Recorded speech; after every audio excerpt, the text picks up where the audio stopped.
And we're back with the playoffs. Round 2, games 3 and 4 tonight of the World E-Hockey League playoffs. Hi, everyone. T-Sibs with you, and your usual gang of hosts tonight. Lucky Pucker will join us a little bit later on, but we've got Dog Chow, Fort, and White Knucklers again with us tonight. And we've got also a few folks who we're going to be talking to leading into the playoffs.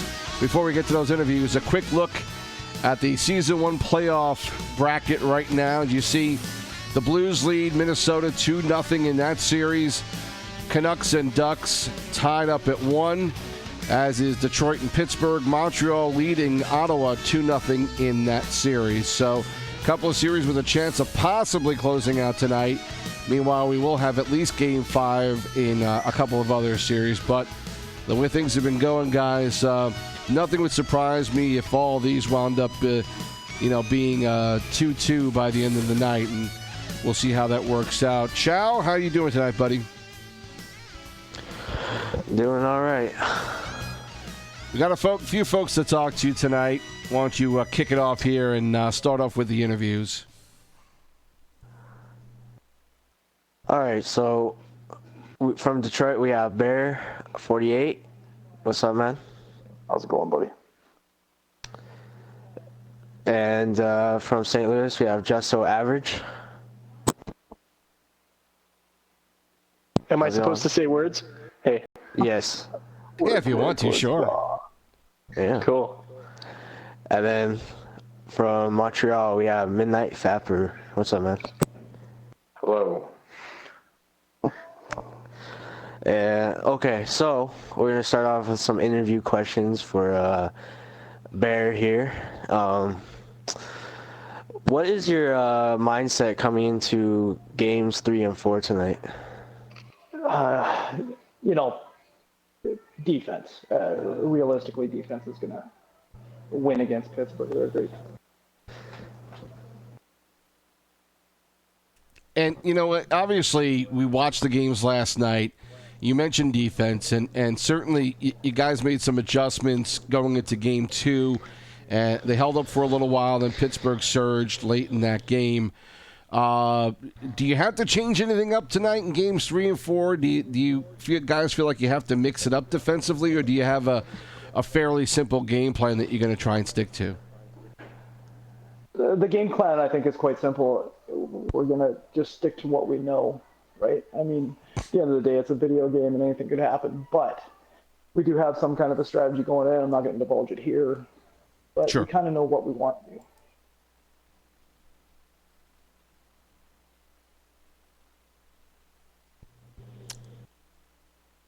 All right, guys, anyone else here for Bear? What else we got to talk to about with Detroit and Pittsburgh?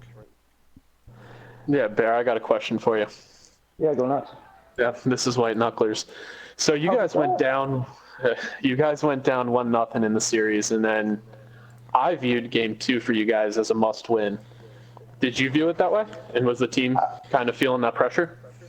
I think absolutely everybody thought that was a must-win game. I don't think there was any ifs, ands, or buts about it. We knew we had to go in there. We knew we had to play hard. We knew we had to win that game.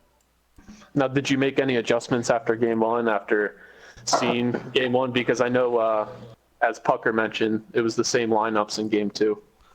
Exactly, yeah. No, the lineup stayed the same. I think the banter in the party and in the dressing room was pretty much, you know what, we got to change this. We got to do that differently. These guys are really tough to play against. They're a great team. Take nothing away from them. It's going to be a solid match every single game.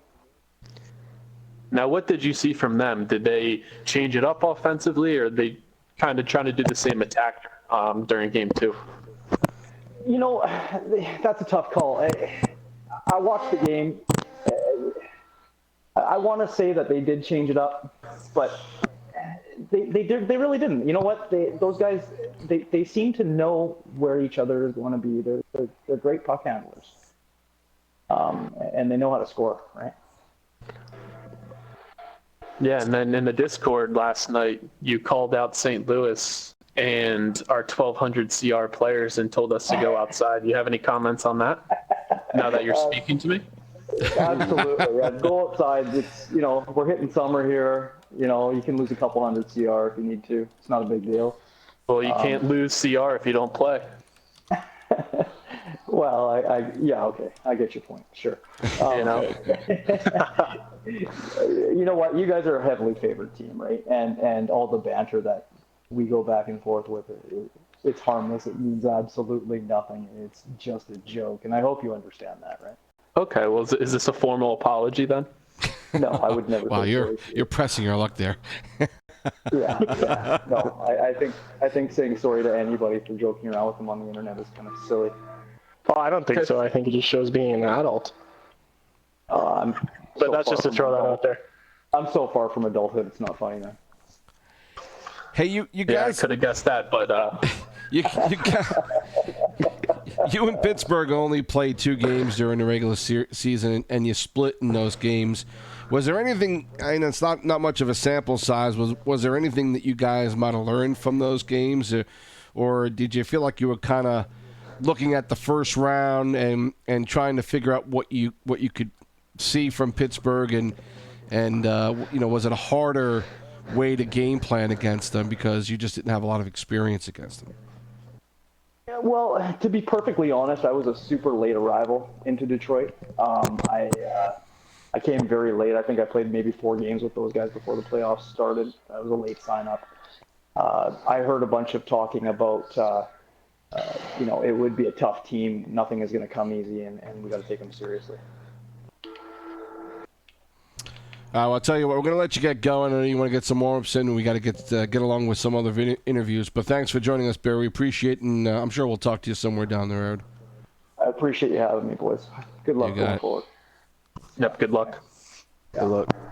All right, that's Bear from Detroit joining us on the pregame, and we're going to continue on now here. And why don't we talk to Just So Average from St. Louis and get some thoughts from him on this series against Minnesota. I'll throw the first question out there, and clearly Game 1 was it was over pretty quickly. You come into Game 2. Were you concerned at all about your team being overconfident after an 11-1 victory? No, I think after the disembowelment of Game 1, we knew, going into Game 2 that we were gonna close that one out. Their goalie played pretty good, so I'll give him credit for that. But I don't think we were overconfident. And clearly Minnesota was able to take out Seattle in round 1. Did you wake up a little bit after seeing that? Were you expecting to see Seattle? How much of a surprise was it to see Minnesota there, ready to meet you in the second round? You know what? After Seattle's tomfoolery all season, I just, it makes sense. They didn't really, they didn't outplay Minnesota at all. So I think the people who deserve to be in round 2 are in round 2, and we're looking forward to closing out the series tonight. I think that's what we're going to do, and then we've got Rapel back after that. He's going to be in the next series, and everyone knows Rapel is God. Yeah, looking at the lineup tonight, it looks a little different. I don't think we've used that lineup during the regular season. Do you think that will be a factor in tonight's game? Or do you think the boys... Sorry, you cut out. Can you ask that question again? Yeah, the lineup we have tonight, it is probably a lineup we didn't play during the regular season. Do you think that's going to play a factor? No, I think we're going to be like a fire truck, full blare, just going through anything in our way with this lineup. I think our team's so deep, we'll be able to go through anything in our way. Plus, if not, we got the big siren, so they'll get out of our way. Well, that's a good answer. I like to hear that. Dog, you got any questions for the St. Louis owner? Yeah, Average. How do you feel to match up against, possibly facing, if you guys do move on to the next round, how do you feel matching up against either a very strong Anaheim team or a Vancouver team that's really strong on the offensive side of the puck? Well, I don't think it's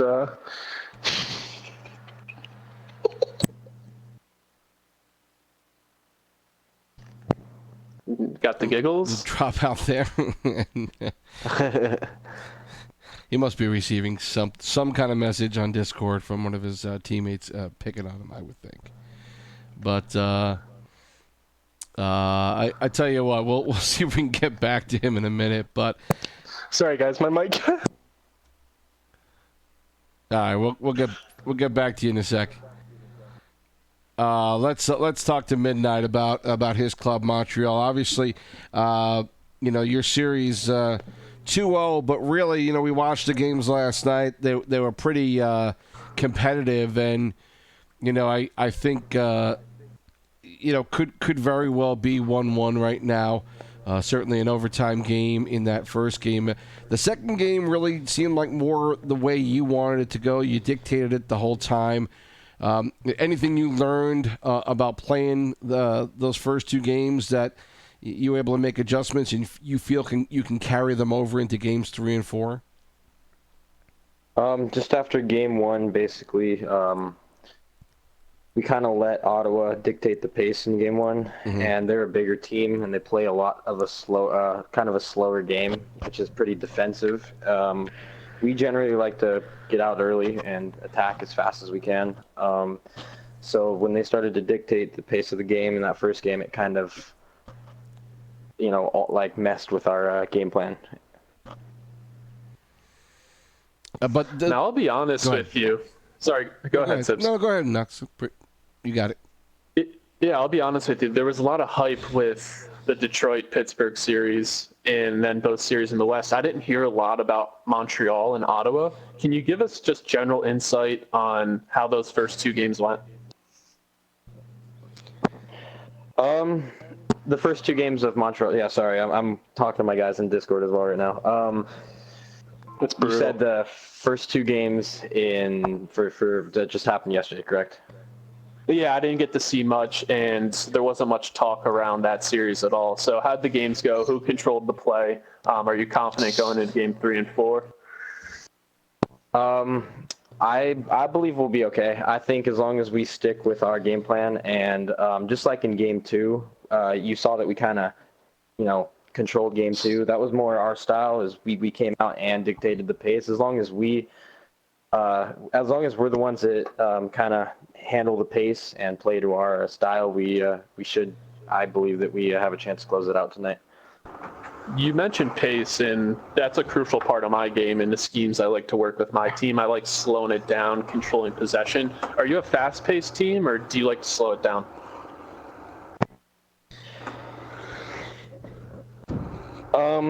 The line that played yesterday, they are generally a fast-paced group of guys, and they like to get out early and attack on the rush. Not to say that they can't stay with a team that plays slow, but it's just not what they're used to doing. So I kind of stressed it after game 1 when we got that overtime win. I kind of stressed it after game 1 to go out in game 2 and really dictate the pace, because skill-wise we can. It really wasn't the issue. It was just they really beat us down pace-wise.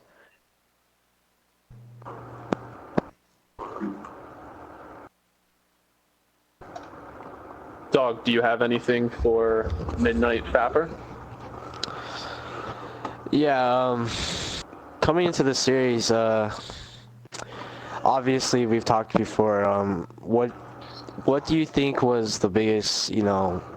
What if you were worried about Ottawa? What do you think is like the strongest part of their team? I actually, before I took ownership of Montreal, I was actually the goalie for Ottawa. So I'm actually really familiar with their team, which kind of is an advantage for me. And they're really close. They're probably probably in my opinion, the closest team out of all the teams left in the playoffs. They live or die by each other, and I kind of recognized that early when I was with them. So they just have a lot of chemistry, and it definitely shows out on the ice that they know what they're doing when they're out there. I think it's interesting that you took over ownership. What was the record when you took over, and what was the biggest turnaround? I believe the record was 4-14-2, so 4-16, but 4-14-2. Wow. Wow. Very impressive. That's amazing. So Congratulations. what was the biggest turnaround? Was it just players you picked up, or because I know that a lot of free agent signings were going on during the season? It kind of just it came down to just getting a good group of guys together that were willing to fight out of that hole, and kind of, even though there wasn't a huge chance, there was a chance, obviously, to get here, and they were willing to take that chance and fight for a spot. Great. And we have Lucky Pucker joining us on the broadcast. Hey, Lucky. Hey guys, what's going on? Thanks for So having we have St. Louis owner Just So Average and Montreal owner Sorry, we had some Midnight technical Tapper. difficulties. Do you have any questions for these two organizations? Yeah, so St. Louis Blues came out in the first game, just absolutely dominated. Then game 2, Minnesota found a way to really fight back. So, St. Louis Blues owner, how did you feel about game 1 to game 2, and what did you learn from game 2 that you're going to take into tonight's games? To completely rally, in the dressing room for St. Louis, we've had a mentality since the suspension of Aubrey, and our mentality has actually just been #free Aubrey. We say that before every game, and that's really all we're focused on right now, is getting him back, because literally the games don't matter right now. We're focused on just getting our original owner back. That's commendable for sure. Well, we're a team, right? It's a complete brotherhood, win or lose. Yeah, absolutely. And who's the other owner that's in here right now? It's Montreal Midnight Tapper. This little giggle twig right here, Just So Average. Yeah. So Montreal owner, it seemed like in game 1, fought battle. You guys ended up taking that game to overtime and just winning by 1. But then in the second game, you guys really put your foot on the gas and really stepped it up. What adjustments did you make between game 1 and 2? And then what did you see to carry over into game 3? I'm sorry, man. I can barely hear you. I don't know if anybody else can. He asked, what adjustments did you make between games 1 and 2, and what are you looking to do going into game 3, basically? We just, as I was telling the guys before you came in here, we kind of lacked the pace that we wanted in game 1, and I knew coming in that Ottawa was going to be a very physical big team and kind of a slower paced team. And we had to kind of stay away from getting trapped in their slower pace, which is going to, hold us back and keep them in the games. And basically, once I kind of discussed that with them in between game 1 and 2, we kind of did our thing in game 2. Still looking to do some things, but it was a good positive. Now in the playoffs, line. Go ahead. I was just going to say, with our broadcast and the wonderful job Sibs does, and he gives us the quad box, have you guys been doing scouting on the teams you could potentially play in the conference finals? Well, we're not as familiar with Pittsburgh, but we are familiar with Detroit, having them have been in our division, and we already have kind of a good idea of what they do, but I've been keeping an eye out. Yeah, I've definitely, in all honesty, I've definitely taken a look more at the Western Conference recently, just to kind of see what's going on over there, just because I feel like I've kind of got a decent idea of what's going on over here in the East. Mom! What about you, Average? You gotta keep the noise down, Mom.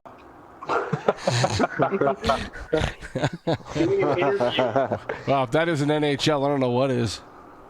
That's amazing. That is amazing right there. Clip that. Yeah, that'll be on the playback. Meatloaf. Well, I know these games are about ready to start up, so I'll tell you, well, let's let all you guys get going. And listen, best of luck in games 3 and 4.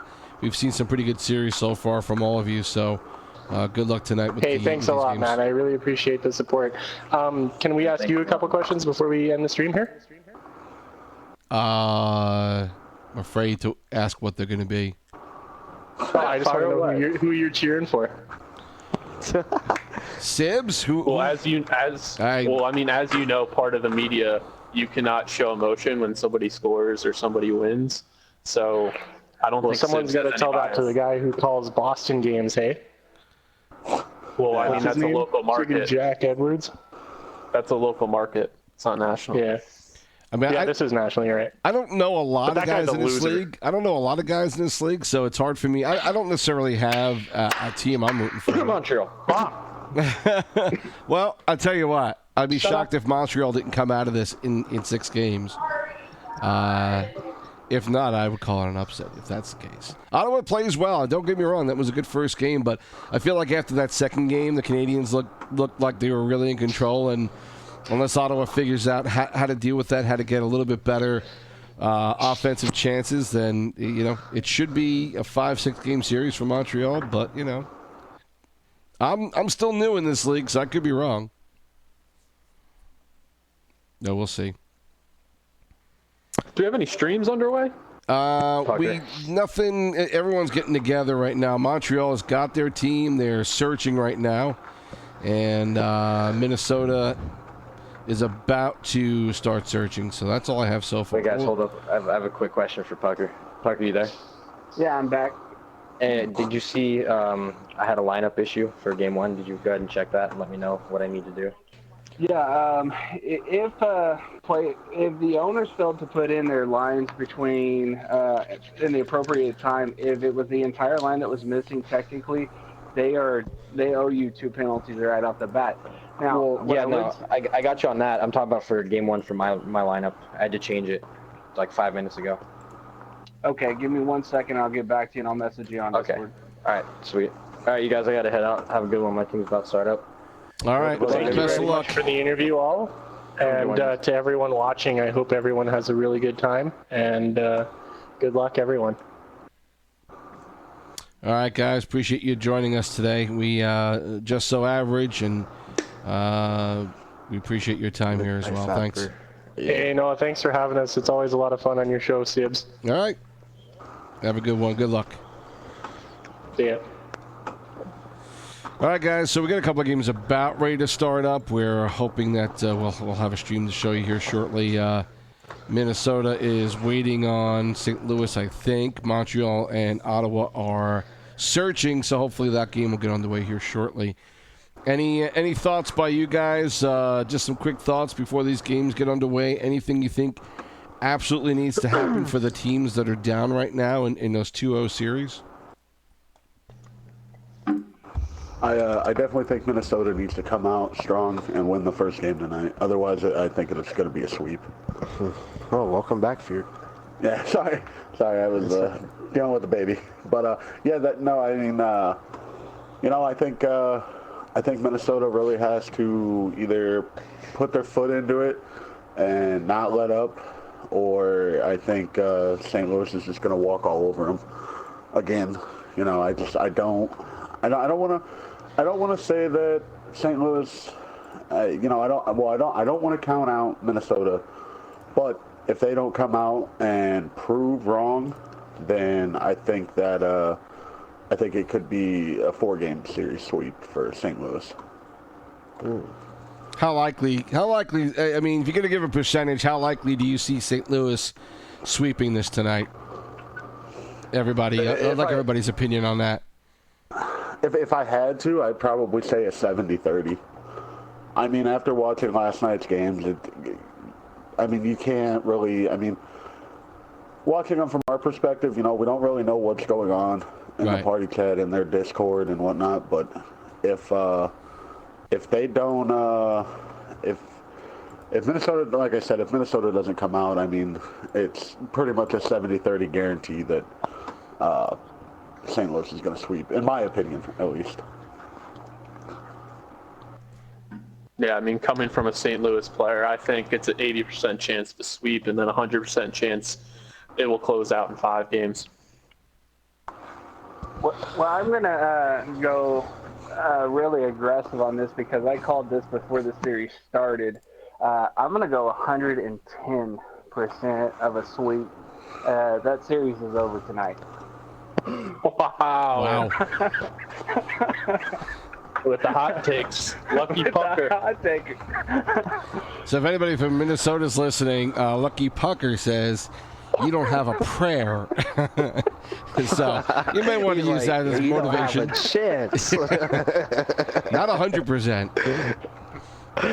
But yeah, I'm gonna agree with Knucklers here, and I think it's it's 80% chance that it's gonna end in 4 tonight. But I also think it's gonna be 100% it ends in 5.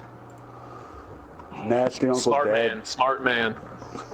Nasty Uncle Dad said 100% St. Louis going for the sweep. Stats don't lie. Well, that's our Norris winner of the league right there, making that comment. oh yeah. Well, it looks like I think Minnesota and St. Louis are going to start. We're going to find out. They were waiting there at the last after 0 seconds ticked off, and we know how wonderful this game is with getting started with everybody. So I don't know if it's going to get off. We'll see here. Looks like they're quitting out. So they must have lost somebody. So that one's not going just yet.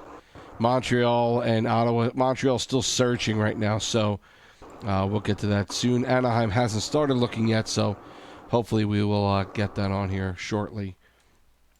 And, the other series going on too, the other one that's at 2-0 right now, and then we talked a little bit about it here in the pregame with Montreal being up 2-0.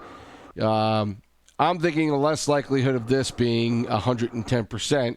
But let me get Bucker's feelings on that series. The first game was an overtime win for Montreal, and then in the second game, they seem to really be in hand. What are the chances of Montreal, in your opinion, sweeping this one? And then we'll get everyone else's opinion on that as well. Well, I'm definitely going to go way more conservative on this. I think it's definitely possible because they set themselves up for it. They definitely felt like in Game 2 they started putting their pedal to the metal on it. But I still I think, with the second lines matching up in Game 2, the second day, we'll see how that plays out. So I'm going to give them about a 50% chance that they'll go ahead and sweep this series. Is that confirmation that both second lines are playing tonight? I think from the stats, it looks like it. That's kind of what I noticed. Is it appears like it's mostly second line. Okay, so that will be interesting. We got new players in the series, so it's gonna be a different style of play and a little more unpredictable from what we saw last night. So the chance of a sweep, I don't see happening. Probably a 5-6 game series in favor of Montreal, but we'll see how it plays out. And I think we're about to get that Montreal-Ottawa game going here. We'll see if this one starts up. It'll be the first one that we get some action on. So I think these teams. And boy, I am fired up for games 3 and 4 of round 2 in the WEHL. And this is the first game underway, Montreal and Ottawa. Montreal taking a penalty here. Looks like there was a lag in the initial startup, so they will take a penalty. Ottawa will go on the power play to start this. Yeah, so with the new playoff rules, if there's a line change substitution after the deadline, the team has to take 1 penalty per player that is substituted. And so this Montreal had 3 guys substituted. So the maximum is 2 penalties, and that's why they started now on a 5-on-3 Oh, wow. at the beginning of this game. All right, thanks for the info. That was good. I had no idea that was going on, so appreciate you digging into that.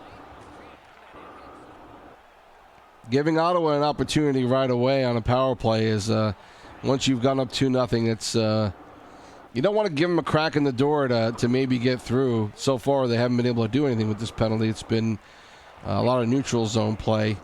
And the last 10 seconds are about ready to kick off there. Vancouver and Anaheim still waiting on that one to start up. Looks like Minnesota and St. Louis may start. I'll take a look at this one and see if it actually kicks off without somebody dropping out. And it looks like everyone's you there. Remember, Sibs and Lucky, if you guys do remember in round 1, Detroit, they went on an early 5-on-3 because of line switches.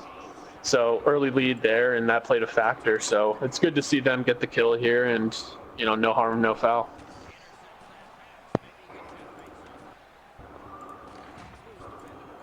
League business off the chat. Got a couple of owners asking some technicality questions about these penalties with the substitution. So I'm going to be out for just a half second. I'll be right back with you. Alrighty. Minnesota St. Louis just dropping the puck now. We'll take a look at that game in a little bit. Vancouver and Anaheim still looking to start that one up. Trying to find a stream for Detroit Pittsburgh for this game. So once we get something, we'll get you on that one. Obviously, we want to be able to bring that one to you as soon as we can.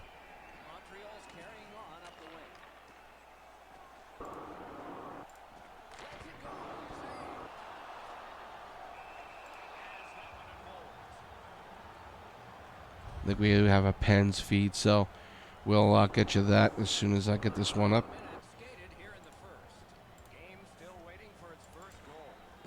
And we got RV Clutch centering these guys for the St. Louis Blues. Taking my position. We'll see how he does. And Detroit-Pittsburgh, we do finally have a feed, so that one is 12 minutes left to go. No score. We'll get to that one shortly. RV is a solid forward. He's traditionally a left wing, though, isn't he? That's correct. Detroit just gone ahead now with 12 minutes, 12:01 left to go in the first. 1-0 Detroit. We'll show you that one in just a minute. We'll see what Montreal does in this power play. Then we'll give you a look at Detroit and Pittsburgh for a little bit. Meanwhile, Ottawa, Montreal, as we see, no score. Minnesota, St. Louis, no score with just under 15 minutes left to go in the first period. And Vancouver, Anaheim about ready to start.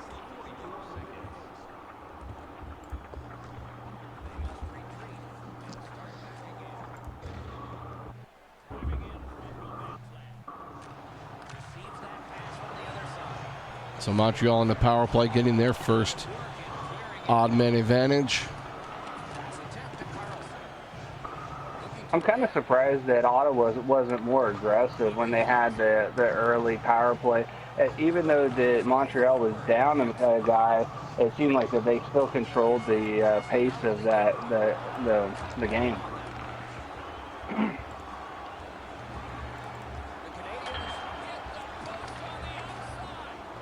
Yeah, they are a pretty disciplined team, so they really know how to control and move the puck around very well without, making any mistakes. So it's interesting to see how they do it against Ottawa. So.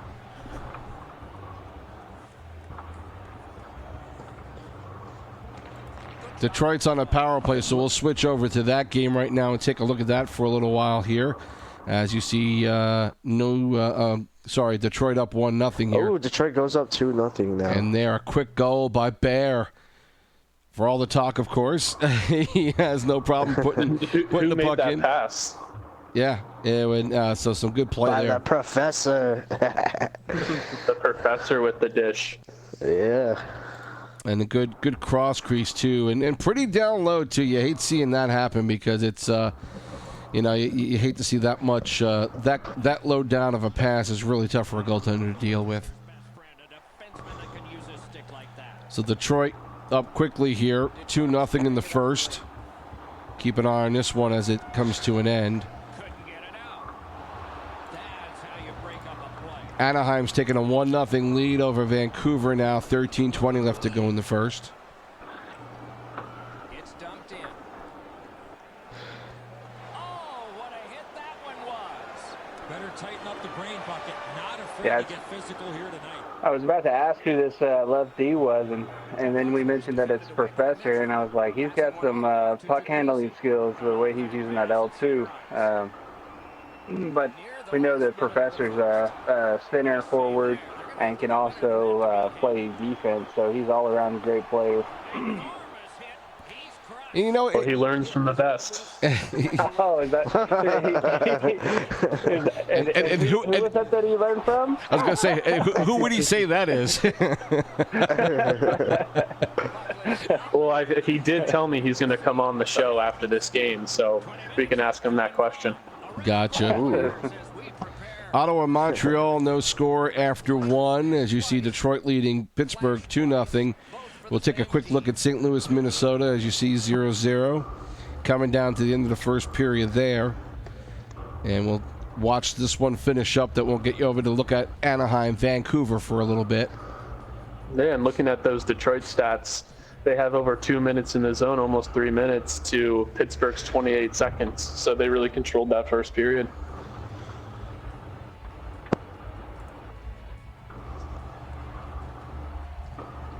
One period down, another period beckons here. What did you think of the first? Looks like this Minnesota St. Louis is starting off slower than we expected. Yeah, I don't like seeing it.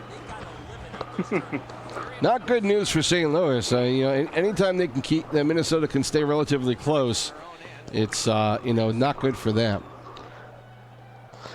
No team worth its name is going to let that go.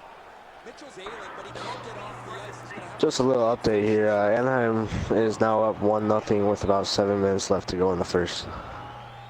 Pittsburgh's making their way through. Looks like Minnesota's lineup tonight is starting off at the left wing is Nappy Luke, Minnesota's GM. Their center tonight is Ontario Guna, Minnesota owner. Right wing is Bino 3, followed by their defensive pair. My name is Jeff and Get German. And then in net they have Kujuliak. So it looks like they're coming out with the big guns to try to make this series a little bit more interesting. Back to the Detroit game, as you see now, 15 left to go in the second period. They're still up 2-0. Snapping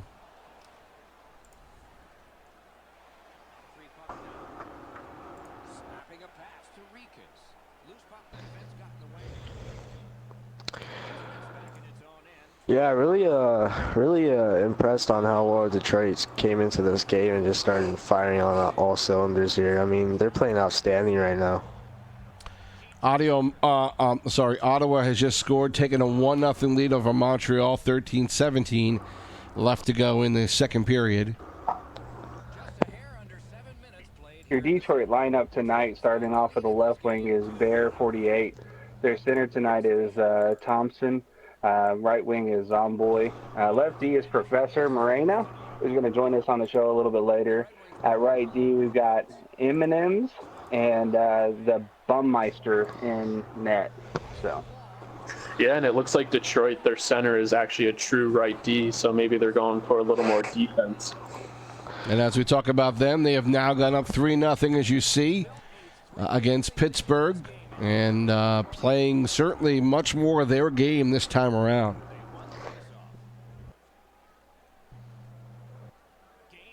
Pittsburgh's coming out with the starting lineup of Beaver at left wing, Kartzy, followed by Mafio, Armin, Pedro, and Alwyn King is the lineup for the Pittsburgh Penguins. Man, it just seems that Detroit can't get away from guys with PSN names as Beaver.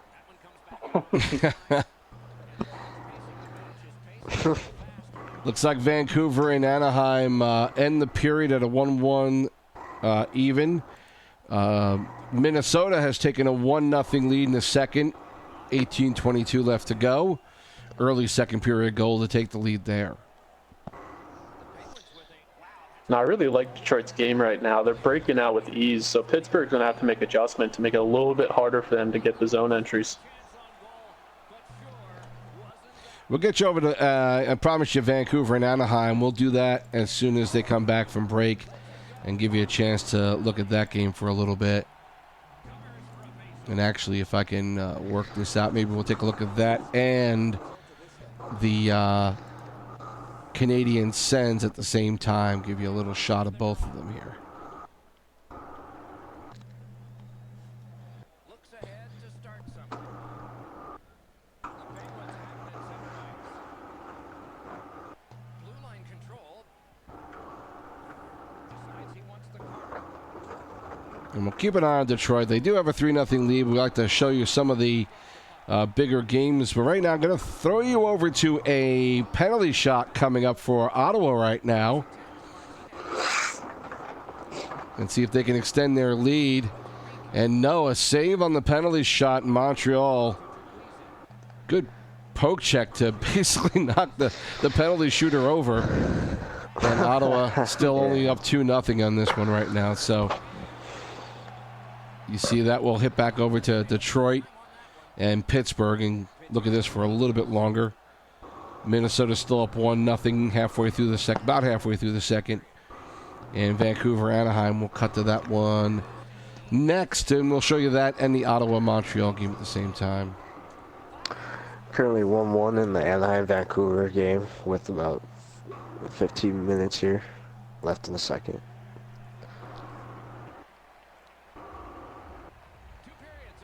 And so that's getting a lot of pressure and putting the puck in a high-scoring areas over and over again. Pittsburgh's going to have to tighten up defensively if they want to get out of this game with a win. Now we're watching the end of the second period with Ottawa leading 2-0 in that one. Vancouver and Anaheim, as you see on the right side of your screen. We'll go full screen on them now and show you that game. 1-1 here in the second period. And again, not seeing an awful lot of hard play. And as I went away from Ottawa, Montreal puts a goal up on the board with Hands getting Montreal's first goal. So it's 2-1 Ottawa as that period is just now ending.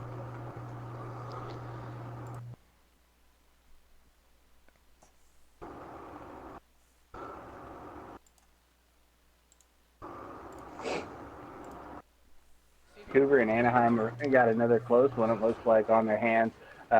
This is going to be a tough-fought battle all the way to the end, and I think it's definitely going to go to 6 games.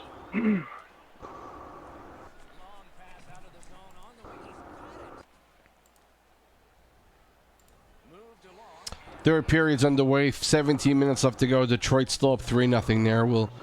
That one gets a little bit closer. We'll peek in on it. Detroit's on another power play now, so they have a chance to make it a 4-goal lead if they can succeed here.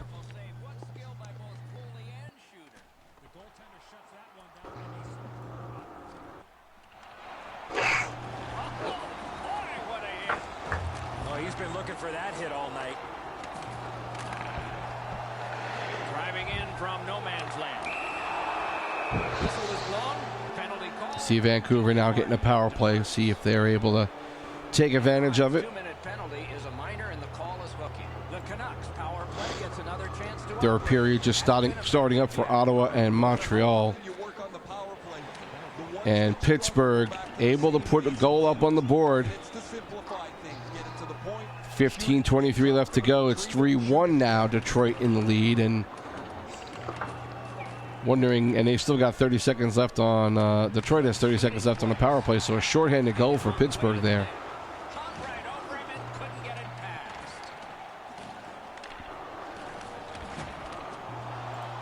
The Ducks shoot it back out. Got some time to check the clock and prepare to defend again. Sent out, and he'll make them chase it. Laid on to Bernie. Anaheim's gotten back even. Penalty kill. Looks like Vancouver and Anaheim are two defensively oriented teams.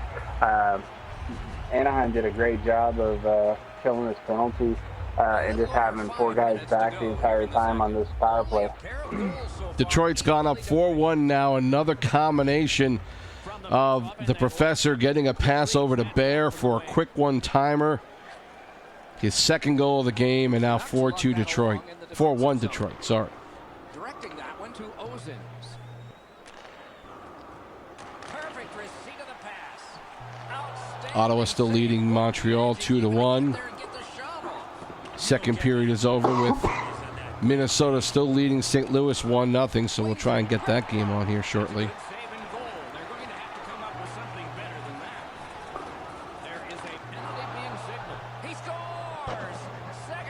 And Vancouver taking the lead in this one. Have gotten a lead that they hope to take into the third as as long as they don't go into a shell.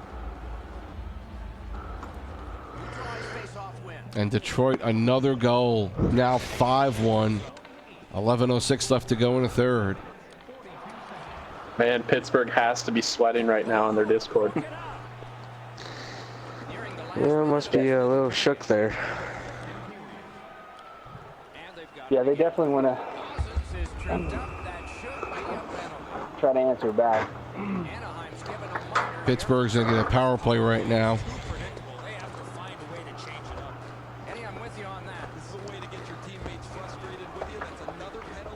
I think they're gonna have. I think Pittsburgh's gonna have to regroup in between game 3 and 4 and see if they can put a game plan together that'll get them a win. I said it last night and I'll say it again.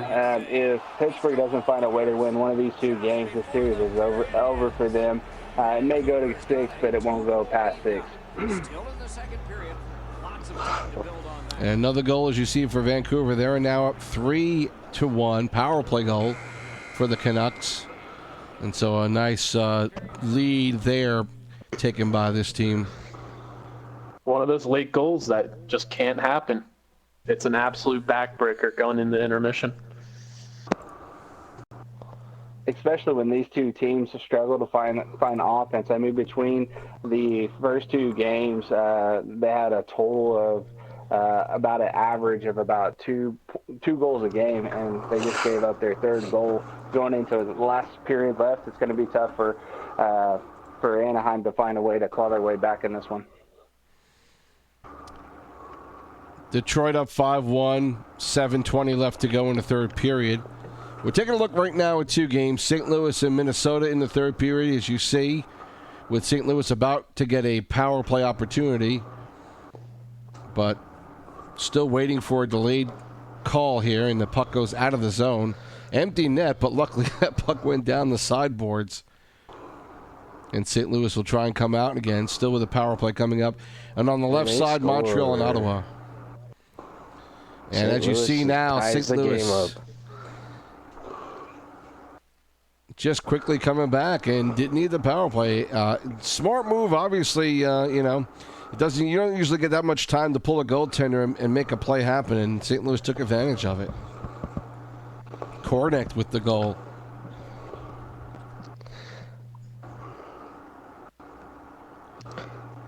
Looks like Detroit's going to get another power play. Again, still 5-1, 4:27 left to go in the third. That one just about done. We'll see if Ottawa's able to hang on to this game against Montreal.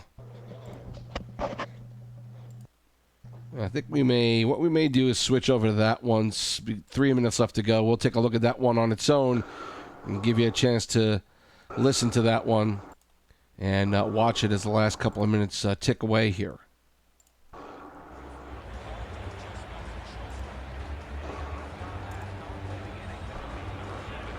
Good job on the draw. Pitching this one to Tatar. Great cut. And he's tripped, and there'll be a penalty. This was another one of those series that tied up. Oh no, Montreal was able to go up 2-0 on them by winning that getting that overtime goal, and then really putting the pedal to the metal on the second game. And Ottawa finding a way to make this game or the series interesting by putting the pressure on Montreal. And looks like that Ottawa's going to have a good chance of winning this game.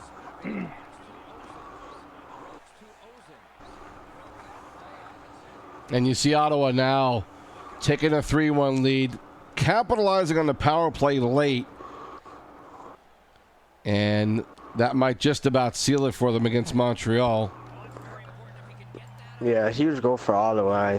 They definitely needed this game for sure.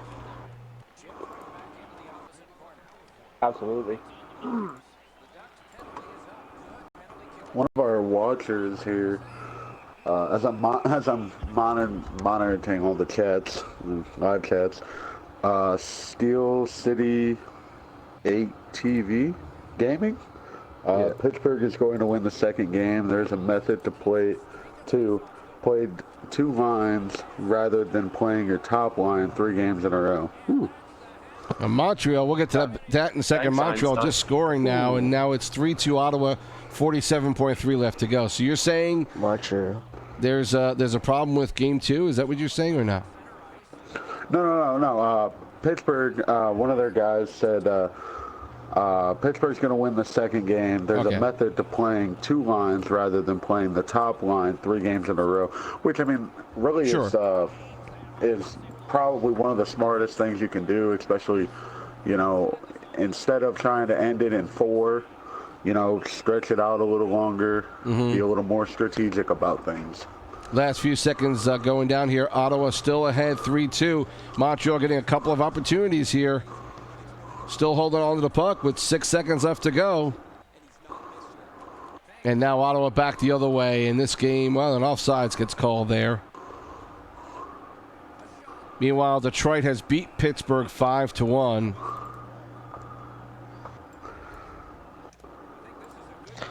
So, I mean, Pittsburgh's they've got to do something in this second game. And Ottawa has closed out their game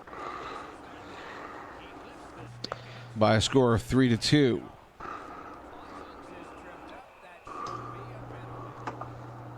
And we'll get over to some of the other games here in a second.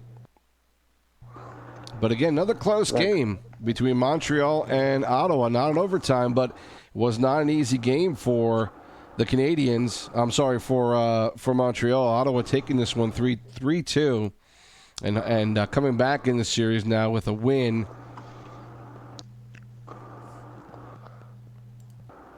And so Ottawa finally getting one on the board here. Meanwhile, we'll take a look over at the final 22 seconds here. Power play for Minnesota. They're going to call a timeout now, and we'll see if they're able to get something going here.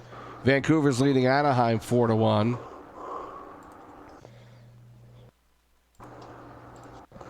The professor has joined. Now we have the myth, the legend, 2-time Facebook Cup winner and VG Cup winner. He has a PhD in NHL. The professor. Welcome to the broadcast. Oh, thank you. What an intro. Should have been an LG Cup winner as well, but what are you going to do? Yeah, you did not get the Game 7 touch, so you have to talk to Rad about that one. And we're going to watch the last few seconds here. St. Louis and Minnesota. Sorry, guys.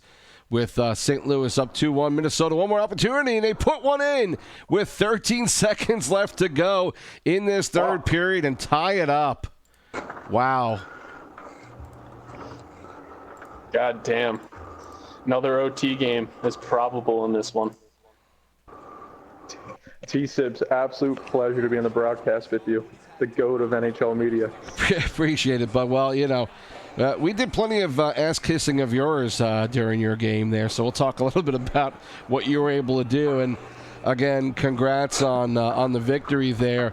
It looked like you had things going pretty well, pretty much at hand. What were you guys able to do successfully tonight in this game 3? I mean, to keep it short and sweet, we won the battle at the blue lines, right? We controlled the neutral zone. Thompson, our leader, was the center. He played a great two-way game.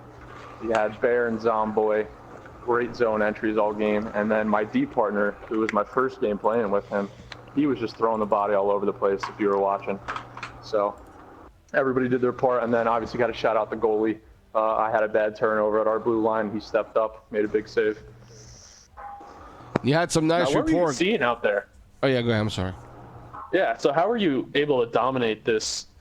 The league calls them a strong Pittsburgh Penguins team, but you guys just manhandled them. What were you seeing out there, and how were you successful?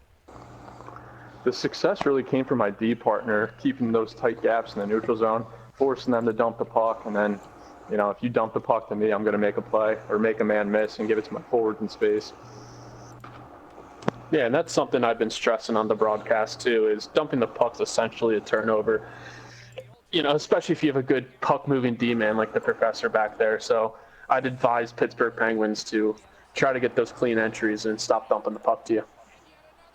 Got to give credit to the forwards, though. They were making the most of it, so.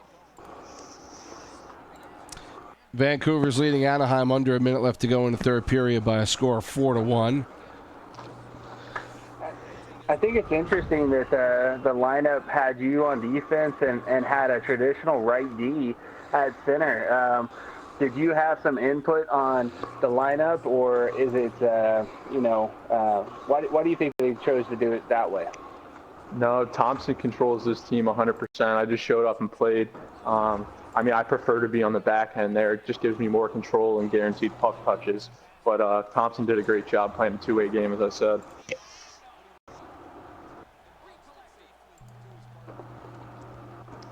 Well, it definitely worked. You guys were able to come out with a win, and it looked good doing it. So now, did you guys watch a lot of the game? Oh yeah. And okay. In our chat, they said that it looks like that their Pittsburgh's first line is going to come at you in the second game, and they're calling that they're going to win it already. So, what's your take on that, and what do you say to Pittsburgh? I didn't watch the games last night, but I believe they played both games last night, so this would max them out, giving us a huge advantage going to 5 and 6. So, obviously, if we can get a win here in Game 4. 5 and 6 are definitely winnable games. But I look forward to the challenge, that's for sure. Yeah, I think you guys definitely did what you needed to do. I was calling for Detroit to really come out and have a big night. If you guys can steal this next game, I think you guys have a very good chance of winning the series for sure. Oh, definitely. We just got to beat Vegas. I heard my brother say we were plus 150 coming into this series. So, got to prove the doubters wrong, just like we did versus Philly. Hey, the smart money was on Detroit. I didn't, that's where my money was. So, I gotcha. Sorry I couldn't come on for the Philadelphia series.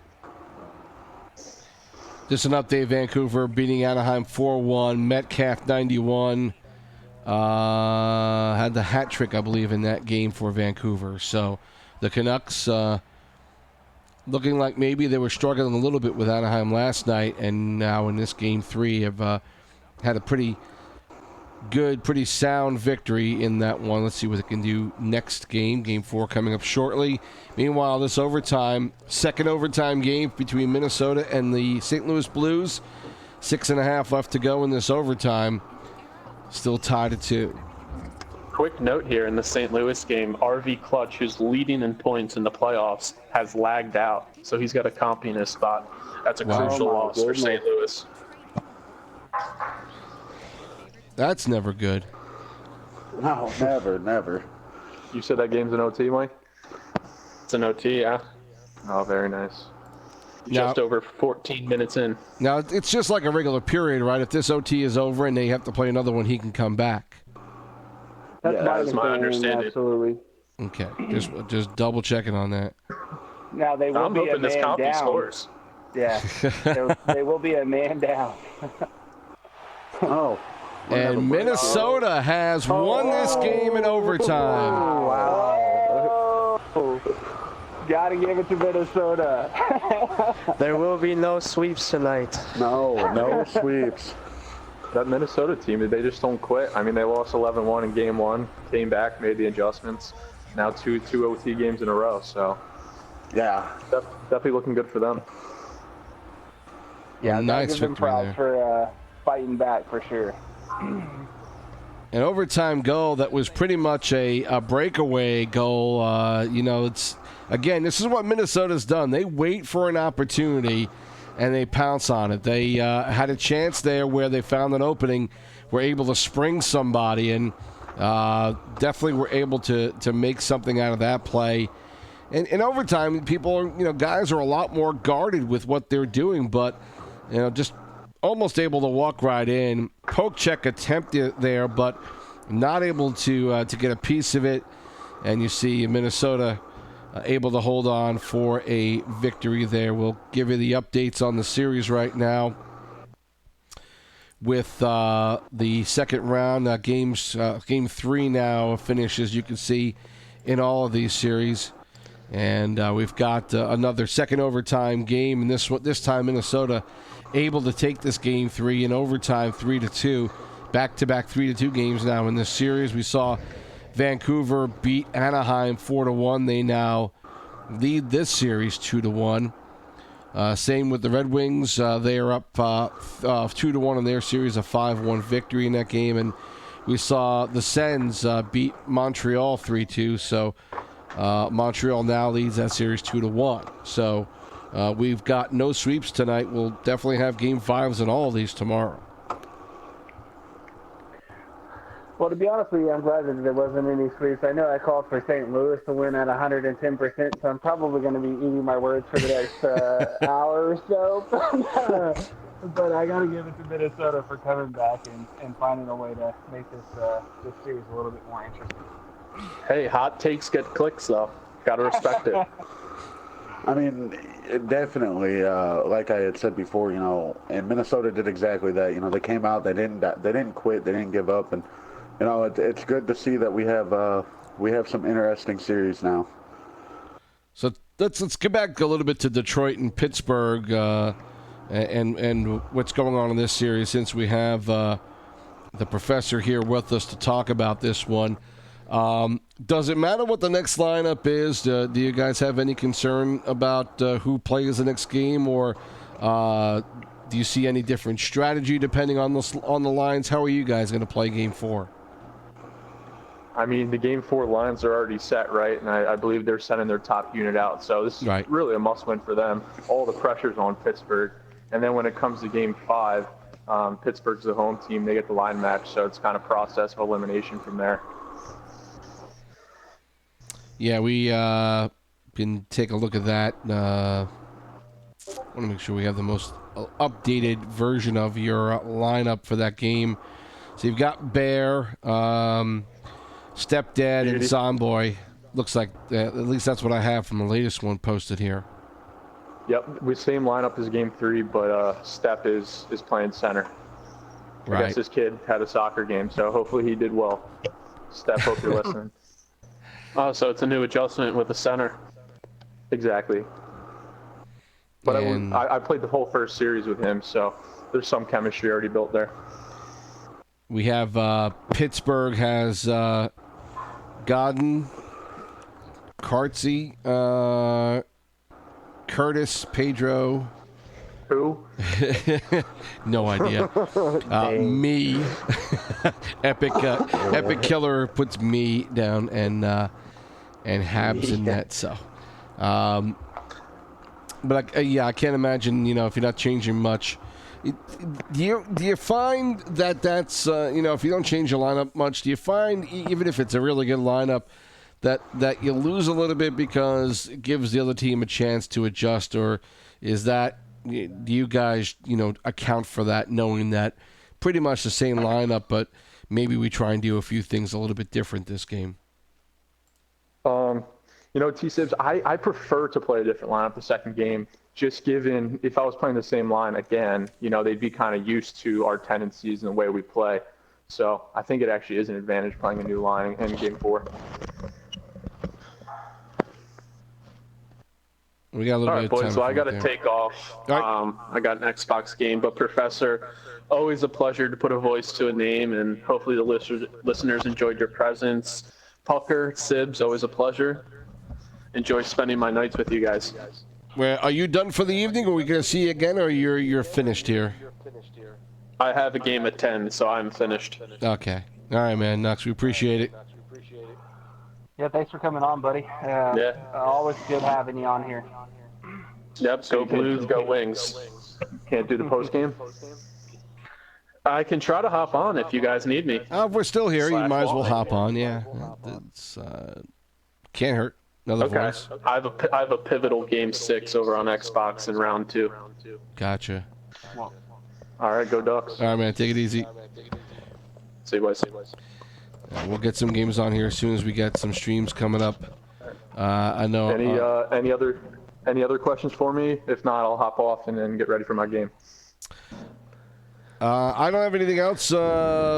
Fort, Dog, anything for before we let Professor go here?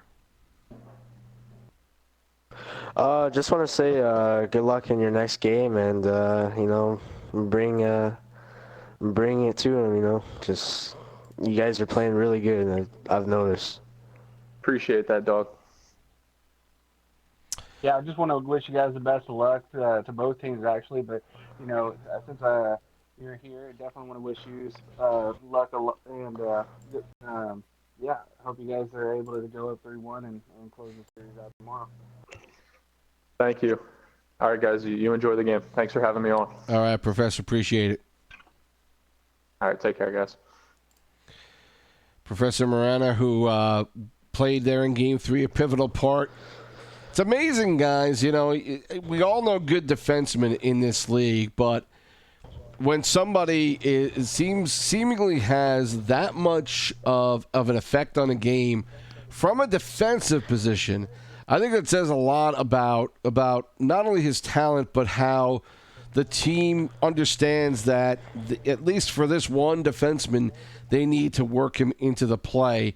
And I have to wonder if, you know, maybe trying to give other defensemen a chance to get involved in the offense more often is what teams should be heading towards. I kind of always feel like a lot of teams don't use their defensemen enough. Maybe they don't have the confidence that Detroit has in the Professor, but you know, should teams be trying to figure out a better way to use their defensemen the way Detroit at least has been able to?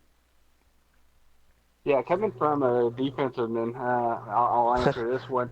Absolutely. But I do think it depends on your defensive man's skill as well, because if you've got somebody that's a little shaky with the puck, it can be a real bad idea to give them a puck in a very vulnerable situation. It takes a lot of trust to put the puck on the point. And allow the D-men to do work. But when you've got a skilled D-man on the point, you're doing your team an absolute disservice by not letting him get involved in the game. You essentially are playing 5 against 3 deep when the puck is moving just between the forwards. And if you add that extra element of the D play, it makes them cover the entire ice. And that's what you want them to do. Stretch them out a little bit, find that soft spot, and then hammer it home.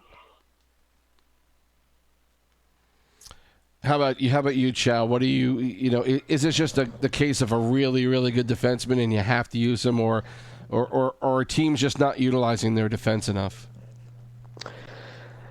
Yeah, coming from a defenseman, from myself personally, I think using the D-man is really important in the offensive zone. I mean, I would like to see maybe more teams try to use that more to like a strategic type of advantage. And as a D-man myself, I personally like when forwards say, yeah, go ahead, go inside the offensive zone and take it, and I got you. That's what I like to hear. And you know, it's always nice to see, you know, D-man, you know, being more involved in the offensive zone. Not only that, but, you know, they have a role of obviously in the defensive zone, but it's always nice to see them in the offensive zone and contribute. Fort, what's your take on this situation? Is it just a case of having just such a great defenseman, you get him involved, or should they? I mean, I see so many teams collapse in the slot with 4 or 5 guys. I feel like when you start seeing that happen, you should get your defenseman involved.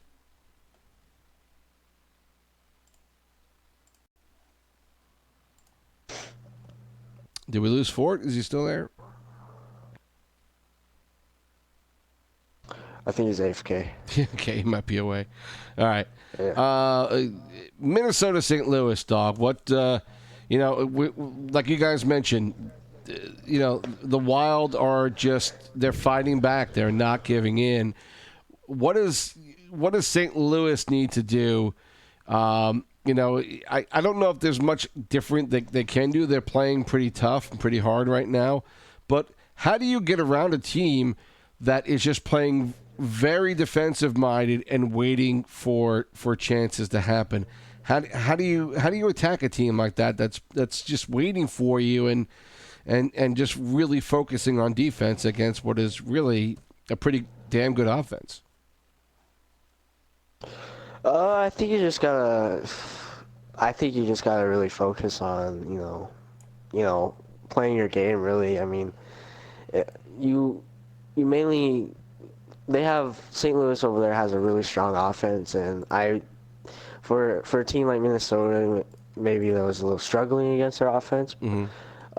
I think I think they just really need to play their game, what they've been playing all season. Really, I mean, they've struggled a lot against St. Louis, yeah, but during the regular season. But I think they they just now, I think, for it's already 3 games in. I think they just now are probably finding their issue to fix around, to get around St. Louis and avoid their strong suits. Like St.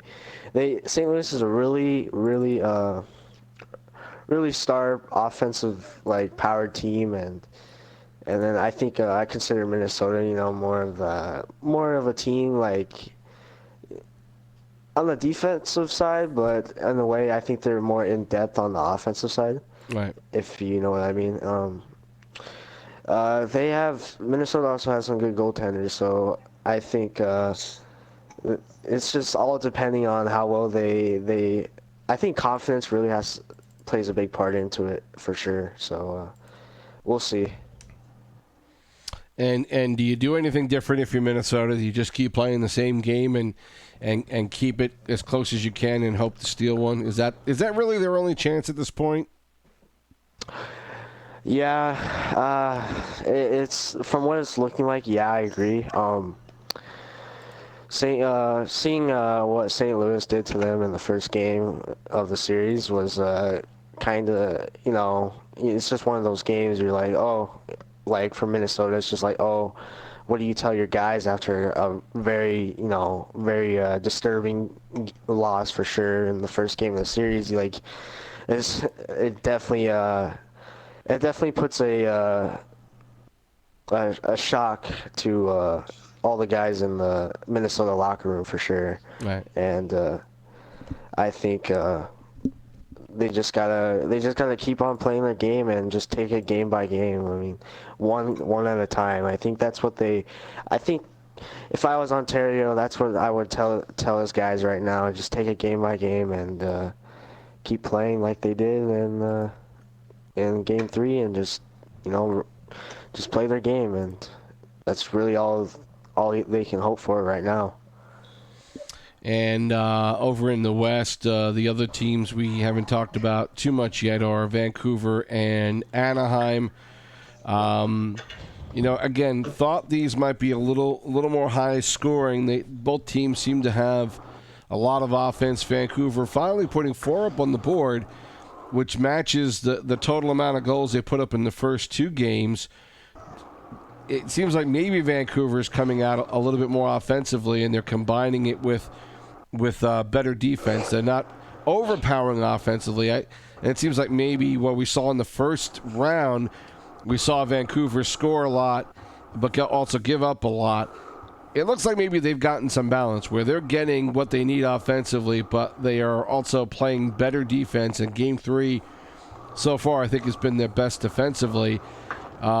They seem to have struck balance, and I think that's where I was concerned with Vancouver. Could they still have plenty of offense, but play a little bit tighter more on defense? Because we know Anaheim could put the puck in the net. And looks like, at least in Game 3, that's probably one of the better games we've seen them play in the playoffs. Yeah, for sure. I mean, Vancouver is a really strong offensive team. And I guess you could say the same for Anaheim, because they have a lot of scorers on their team as well. But I think Anaheim is more stronger on the defensive side of the puck. Like I've said this before, they are more stronger on the defensive side of the puck than the offense, from what I've seen. And obviously they have the Vezina Trophy winner and goaltender in I Bleed Blue 636, who only lost 5 games all season. He played like 30-something games this season. So I think, they're just more stronger on the defensive side from what I've seen. And then Vancouver, they have a lot of depth in the offensive side. Definitely from their forwards from out, and I think I also think their defenseman also contributes a lot on the offensive side of the puck. I do see a lot with Vancouver. They like to I want to say dump the puck dump the puck to their D-man and let them go into the offensive zone. Right. And I see that a lot with Vancouver, and I think that's just their style of game. They like using the D-man, so it's pretty interesting to see how well their offense contributes with using that D-man a lot. Right. We're hopefully going to get some games started here shortly as we're awaiting for streams to start up here. Again, Game 4, we've got series, all three of them at 2-1 right now. Is there any big disadvantage being down 3-1 after Game 4 tonight? And I say that only because at least the bleeding stops tonight. If you go down 3-1, you come back tomorrow. Maybe obviously you got to win 3 games in a row to win it. But I kind of feel like if a Game 5 was played tonight and you lose Game 4, there's a good shot you could lose Game 5. The momentum is going against you. How do you feel about if you wind up being down 3-1 after Game 4 in any of these series? Is it less of a disadvantage than if you had to play a Game 5 tonight as well? I'd have to say it's more or less of a disadvantage. I mean, playing a Game 5 for sure. If you're down 3-1, I mean, that's obviously tough to come back from 3-1.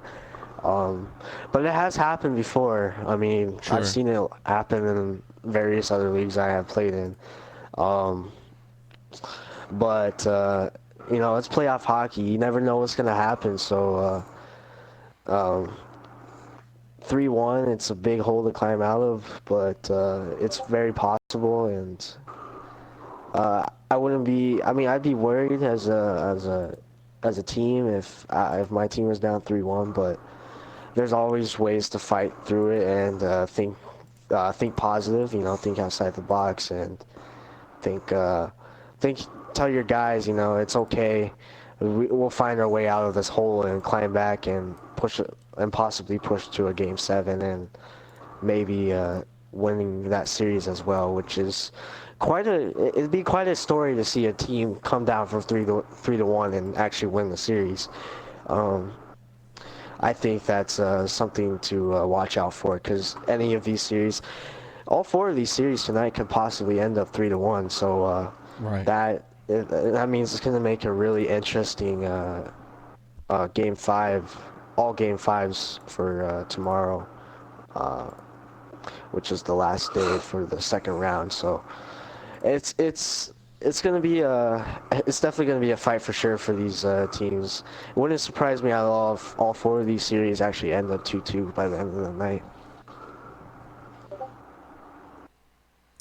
Got Ottawa getting ready now in their locker room. We will. We also see Minnesota just about set up, and we will be getting a feed for Detroit as well.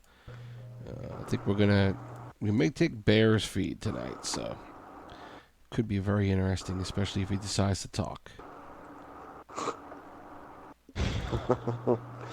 Which I'm kind of hoping for. Yes, indeed. Obviously Bears been talked about a lot lately, and I'm starting to learn a little bit about who the characters are in this league. What's it been like so far in season 1 as far as personalities are concerned, and people having fun with this? Has it been pretty above board from what I've seen so far? Looks like guys are just having fun with each other. You get 1 or 2 situations where people are maybe a little bit ticked off with everybody in some ways, but it doesn't happen a lot.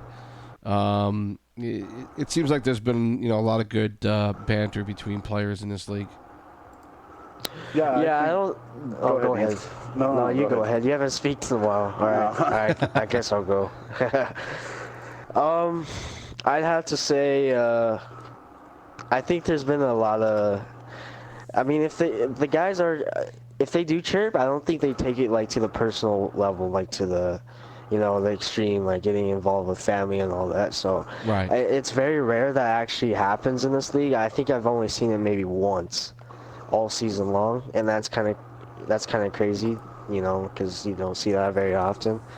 Um, I think it's a fairly, I think everybody, in a way respects each other, no matter how many times they chirp each other. I think they all, they find it, they just banter on each other, they have fun, and I think that's what this league is all about. I think it's really about fun, and, without fun and without all these players in this league, there wouldn't be a World E-Hockey League. I'm just saying that right now. Sure.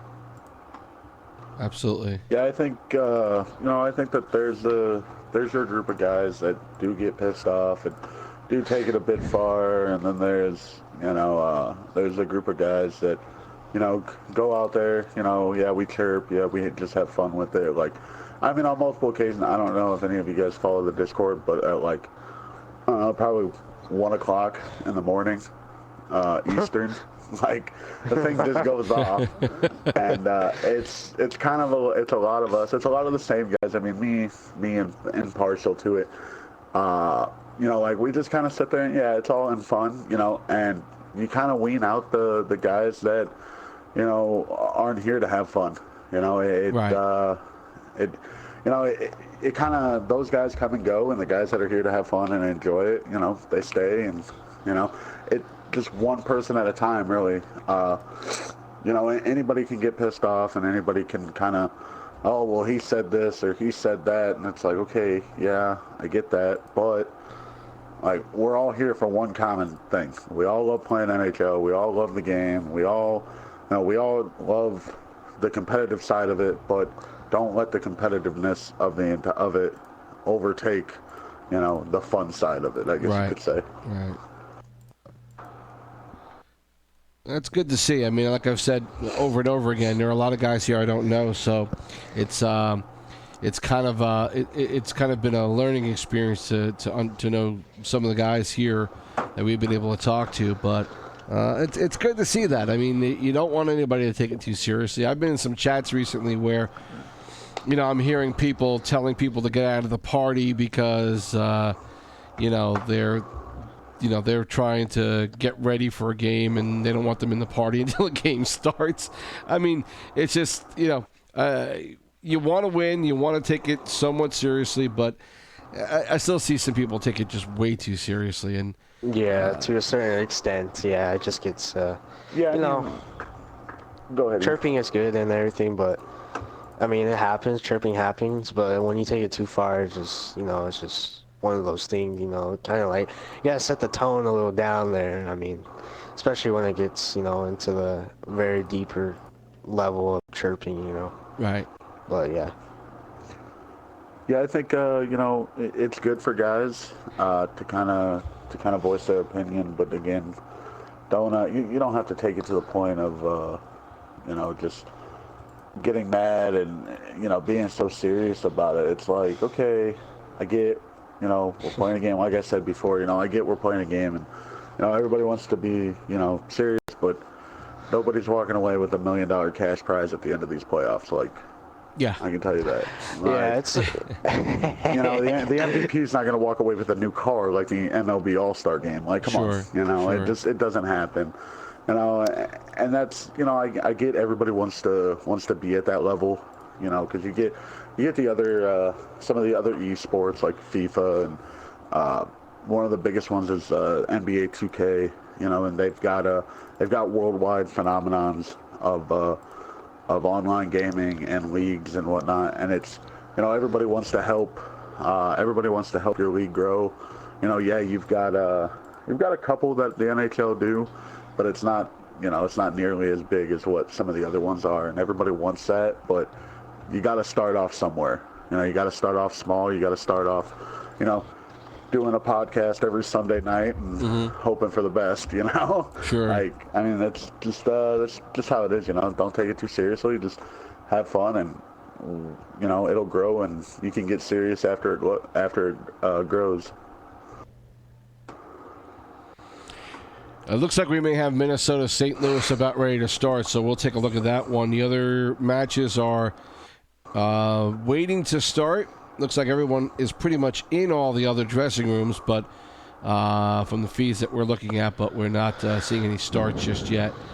Meanwhile, we do have, it looks like we do have Minnesota and St. Louis starting up here, so let's flash over to them and start taking a look at that game right now. And we thank Ontario Guna again for providing a feed for this game number 4 as these two teams start up. And the way this is playing out, it could be a very interesting situation here. So it looks like we're having an issue right off the bat here. So not sure what's happening with this game. I just seen that. Yeah, I don't know what was up with that, but okay. Looks like somebody thought the other was going to take a penalty. Scored. Yeah. I'm assuming someone thought a penalty had to happen there. Yeah, that's what I'm assuming too. All right, well, maybe a lag out in the lobby. Yeah, I think so. We'll get back to that game as soon as we know what's going on with them. Yeah. But again, we'll take a look at the league chat, see if we get any idea what happened there. Yeah, looks like there's already some things being discussed. So it looks like there's a lot of confusion about this. So we may wind up just getting a restart and figure it out from there. Uh-oh. That's the last thing you need to see happen in a playoff game. See, this is where the knowing the rules that were said at the beginning kind of comes into play. Yeah. Knowing that that the penalty needed to be taken, needed to be that needed to be stated, or okay, well. Just kind of knowing what you did wrong and knowing, how to fix it, or, knowing what not to do, I guess, next time. How was it this season for the most part with understanding the rules, following the rules? Obviously, the first season, any place, the rules are going to be a biggest issue because, again, they're new rules basically to everybody. They could be very much the same as every other league we've played in, but there could be some slight differences that not everyone's getting. How did folks deal with the rules this season? Was there a lot of issue with people understanding how things were supposed to happen? I think it really wasn't too big of an issue, but then again, I do think that, like you had said, some of the rules were new. Some of the rules were new to a lot of guys and gals, because I know there are a few females that do play in this league. But I think for the most part, everything kind of went well. Obviously there were some instances where that we do know that there were a couple guys that got caught for second tagging, and had that all happen. T-Sims, you said it best earlier, with new rules, everybody kind of knows what to expect, but being the first season, but on the other hand, as admins, as guys that, enforce the rules, guys and gals, it's something that you just kind of watch out for, see where you can improve, and that's one of the big things is always improving and always kind of making things better. Well, we had another what I thought was going to start, but it looks like we may have had a lag on that restart of Minnesota and St. Louis, so we will try this again. Meanwhile, the other games have not started up yet. We see Detroit, Ottawa, and Anaheim all with their locker rooms full and with everyone ready to go. So, not sure what's holding up those games, but hopefully we'll get them started soon. Again, T-Sibs, Fort, Chow, all here with you, waiting for these games to start up. And we may have, possibly have Pucker and Knucklers back later. Knucklers, it was just a time of the year where everyone's got playoffs all over the place, so hard to nail people down. providing your team did well this season. Still waiting, Ontario, Guna, waiting to see what's going to happen here and there. Getting back up in their locker room. Looks like Ottawa and Montreal may be getting underway here. We'll take a peek in as this game looks like it's about to get going. We thank Jets 202 for the stream. And perhaps we'll get a chance to watch some games start up here.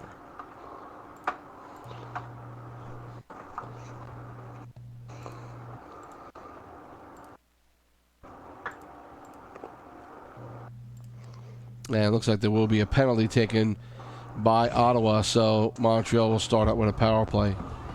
A lot of issues here with startups in the games tonight, with a couple penalties having to be taken right off the bat. Yeah, I mean, you get guys, obviously everybody's got a life. Everybody's kind of got things going on that, nobody wants to have to be subbed out, but obviously it happens. I mean, prime example, I've got a almost 6-month-old daughter, so I haven't been able to talk too much. That, and I have a fiance, so it's kind of, it's definitely one of those things where, you don't want it and you don't wish for it, but it happens. Right. Oh, Lord. All right, boys, let's settle this shit down. Settle this shit down. Holy.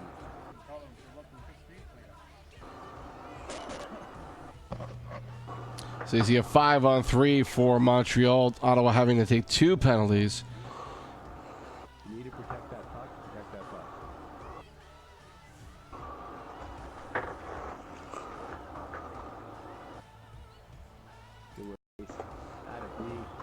This is a great view from the penalty box. Always a good view. I was gonna say, I know everybody in this game has taken a penalty. I mean, I could almost doubt that there's one person that has never taken a penalty. I would think not, yeah. Absolutely. 30 seconds on the 5-on-3 for Montreal. Pittsburgh and Detroit about to start. Still nothing out of Anaheim, Vancouver, Minnesota, and St. Louis. They are not yet restarted, so we'll get a look at that. Now that this penalty, the 5-on-3 is almost over here. We'll cut over to Detroit and Pittsburgh here in a second. So one penalty is up, still 1:40 left to go on the other power play. So they incurred yet another one, I guess, is what happened there, because that's a lot of time left. So, and there you see Montreal taking advantage. Yeah, Montreal, they just needed to come out, get that early goal, maybe set the tempo, take the confidence into tomorrow night. Hopefully that's what they can do here. Hands with the goal, putting Montreal up 1-0 here. 16 minutes left to go in the first period. We're looking at Detroit-Pittsburgh now, as you see this game with Detroit on the power play right away here in the first period. So Don't chase, get that guy. Keep an eye on this for a little while.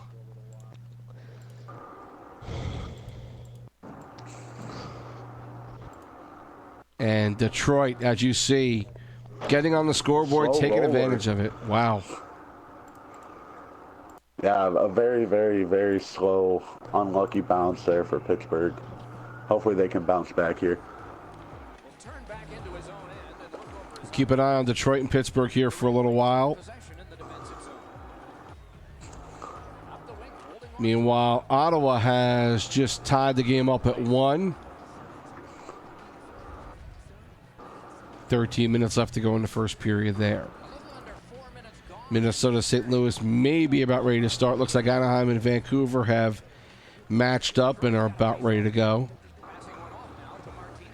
So I'll give you a peek at those games shortly.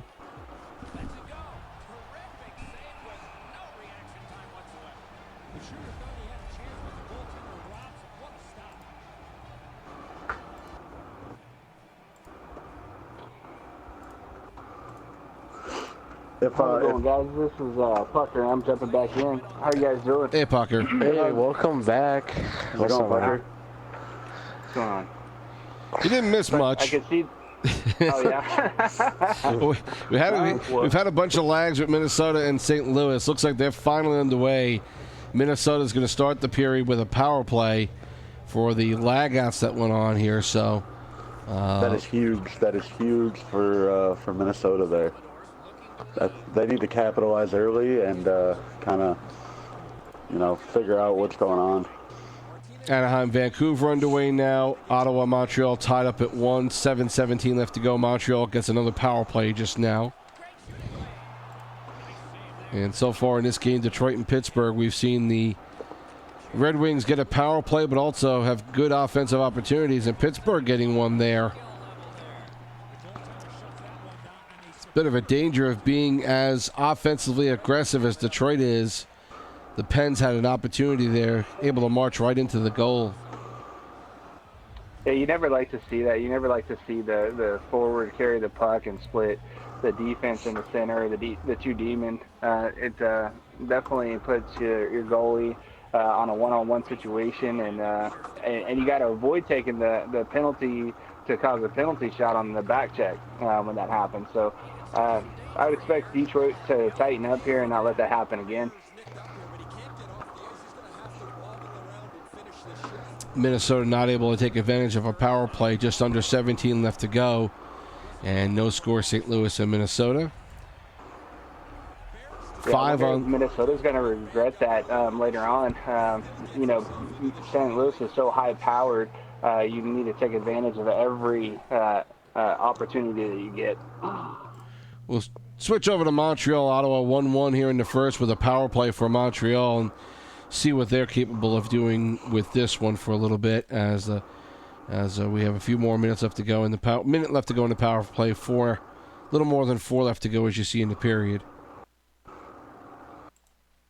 I'm really surprised that there's so many penalties in the second round of the playoffs. You would think that these teams would be a little bit more disciplined making it this far into the playoffs, but it happens, and it'll be interesting to see how these teams adjust and try to be more disciplined going into the second periods. Oh. It looks like Detroit now up 2-0 on Pittsburgh, and it looked like another goal there for Bear. Man, Montreal just had a chance. I mean, wide open net.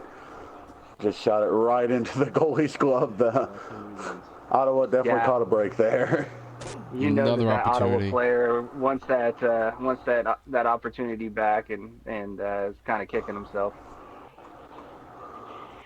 Oh yeah, I mean, anytime you either miss an open net or turn over the puck, as a player, I mean, from personal experience, I mean, you always want that chance back. You want it to be, you would rather, you would rather go back and change it or, make an adjustment, right then and there. But at the time, you just kind of were in the moment and either shot it or, made a bad pass.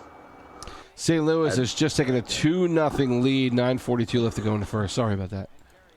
No, you're good. Montreal just went up 2-1 over Ottawa here with 2:07 left in the first. Anaheim's up 1-0, 7 minutes left to go, with Anaheim with the lead over Vancouver.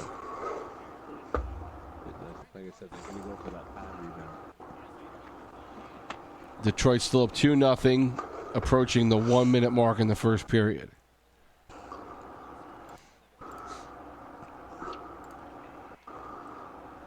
We'll get you over to Anaheim, Vancouver in a second here as this one's coming to the end. And a penalty shot, sorry for Detroit, just happening, but not able to take advantage. Good poke check there on that play by the goaltender. And so 45.9 left to go. We'll take a look at that game for the last minute here of the first period. Meanwhile, Montreal, as we said, after one, up 2-1 over Ottawa. Just remember, on any of those cross pieces. And we'll keep an eye out on Detroit here as they will take a 2-0 lead, or it looks like they'll take a 2-0 lead going into the second period over Pittsburgh. St. Louis Pittsburgh's got to find a way to get their offense going in this next period, or they're going to find themselves hurting. St. Louis up 3-0 now. We'll take a look at Anaheim. I'm sorry, we're going to take a look at Anaheim and Vancouver here. Yep, 54.7 left to go in the first. St. Louis now 4-0. Kornick has a pair of goals, the latest one, unassisted tally. And so right now, St. Louis is beating up big time on Minnesota. Yeah, I mean, I don't think Minnesota can. Minnesota's really gonna have to dig deep, fight hard, and try to come out with something. Even if it is just a bit of a confidence booster going into tomorrow night's games. You don't want to go down early, but I mean, obviously, it's not working out too well for Minnesota here. Yeah, it definitely seems like St. Louis, in between the two games, were able to regroup and find their stride and get back to that, high-powered offense that we saw in that first period. They're already up 4-0, and Minnesota takes a bad penalty just then, so they're going to get another power play opportunity here. Back in on Detroit-Pittsburgh, they just started the second period. Keep an eye on the other games, as you said. St. Louis, Minnesota right now with the Blues up 4-0. We may check back later on, but we're going to stick with the games that are a little bit closer. Montreal up 2-1, 15.5 left to go in the second. We'll peek in on that game in a minute. And Detroit just got a really good chance. Had the goalie sliding over, and he was able to just get back and barely make that save. Pittsburgh's putting on a little bit of pressure now, but Professor's able to steal the puck away.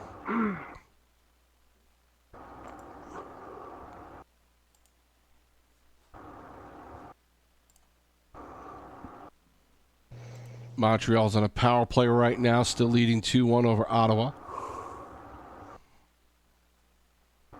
With season 2, right around the corner, what is something that you could tell guys that aren't in a league yet, or guys that do play in a league, just not this league? What is something that could get this league noticed? What do you guys kind of think?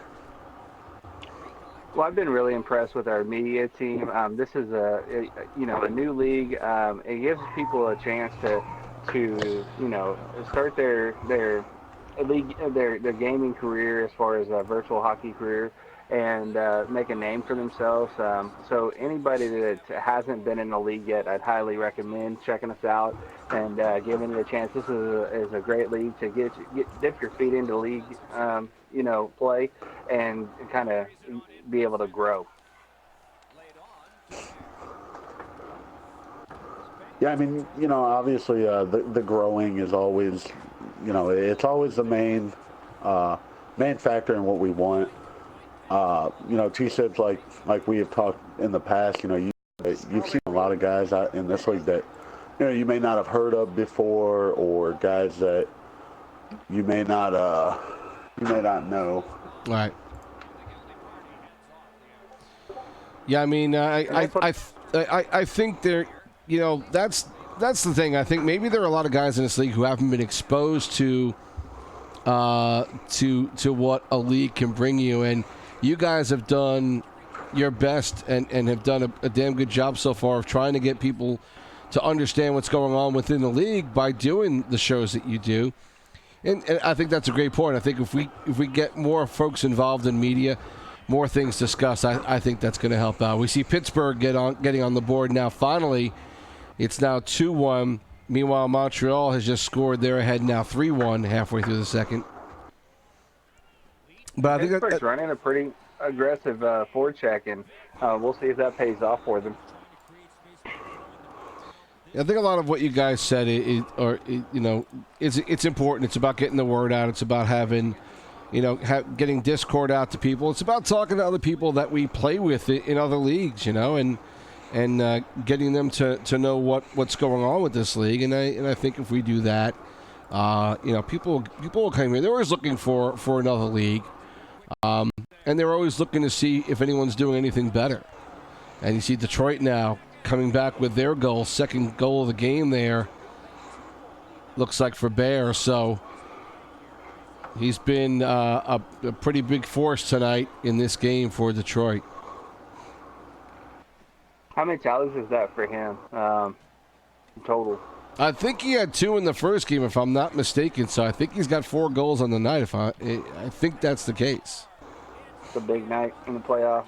And we see Pittsburgh come right back. They're not ready to give up, and neither is Ottawa. They score almost simultaneously. And so Montreal leading Ottawa 3-2, Detroit leading Pittsburgh 3-2. Both of them were right around the 3-minute mark. So it's like watching the same game going on here.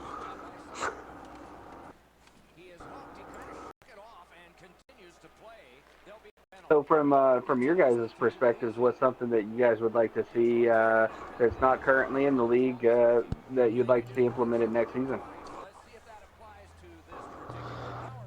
Well, there's been a lot of things that we'd like to see be implemented for next season.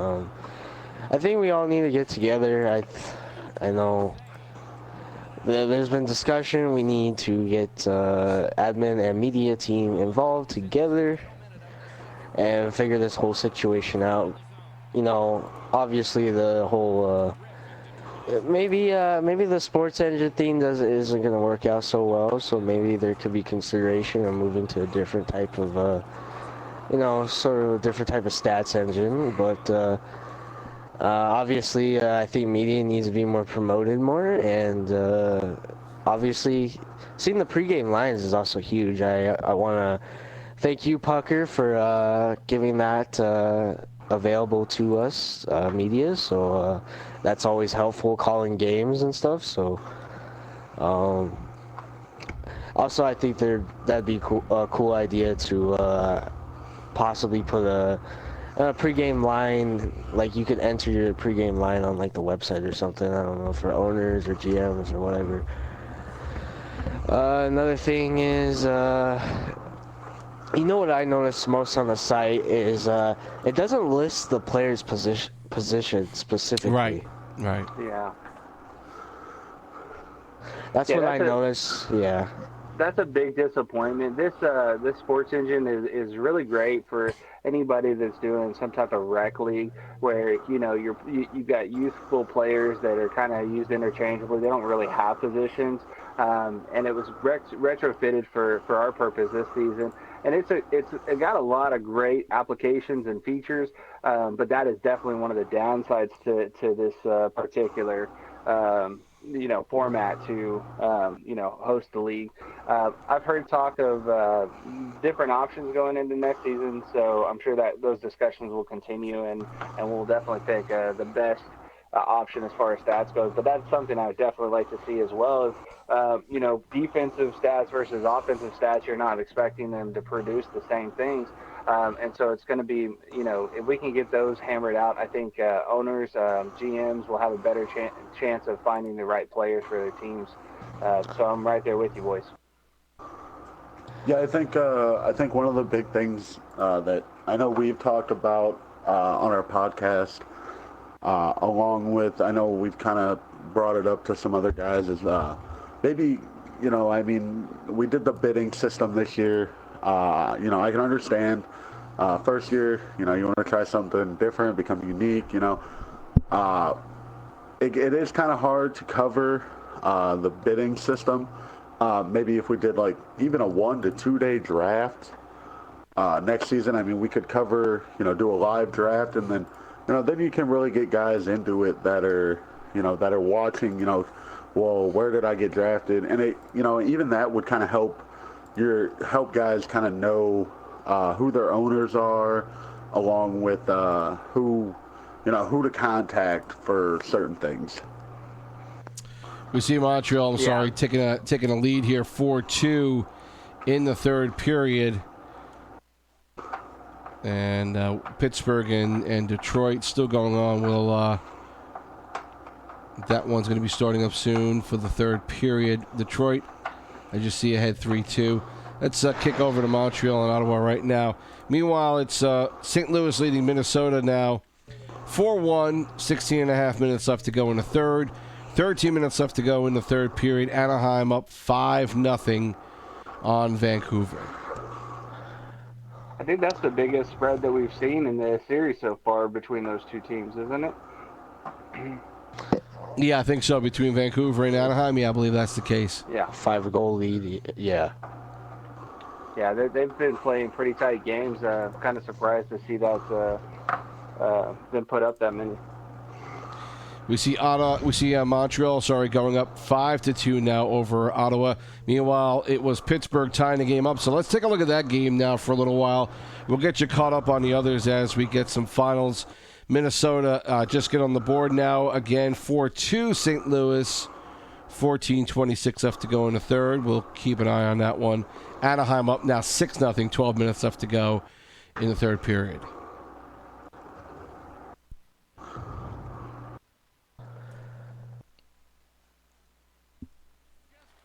I just want to point something out here and have a little announcement for the whole media and the league itself. Our YouTube channel just officially hit 100 subscribers just there you now. Go. Yeah, Nice job. Good job, boys. Let's go. Thanks, guys. I know that we've said it before.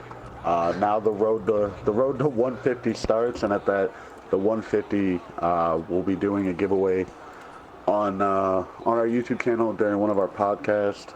It'll be like a $25 gift card to either the PSN or even the NHLshop.com. So thanks for all the support, guys, and thanks T-Sibs for being able to help us broadcast on both tonight.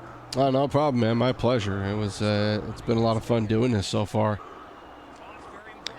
I just want to thank everybody out there for supporting our channel and supporting the league, and want to thank Sibs, Pucker, and Knucklers as well. You guys helped a lot for the playoffs, and looking to continue that for next season. Definitely would love to have you guys on board again. Yeah, this is definitely a stretch role for me, but I've enjoyed every minute of it. And thanks for having me. I'm glad to be a part of this. It's part of the hard thing of doing media and playing, and then trying to cover live games while you're playing on a team in this league, maybe in another league. It's that's what makes media tough to do. You're not just doing media; you're playing a game too, and you're playing another league. So it takes a lot of time, and it takes whatever free time we've got to be able to do that. So it's difficult, but we get games like this. Pittsburgh, Detroit tied up at 3, 6.5 left to go in the third period. Meanwhile, Montreal's gone on to a 6-2 lead now, 2.5 left to go in the third. Get you caught up on the others. St. Louis up 6-2 now against Minnesota. 7.5 left to go. 6 left to go. Anaheim leading 6-0 there. Yeah, Pittsburgh's definitely doing what they need to do. They need to come out big in this game. They need to find a way to bury this puck in this last period, and and tie the series back up. They don't want to let Detroit go up 3-1. They'll be hurting if they do that.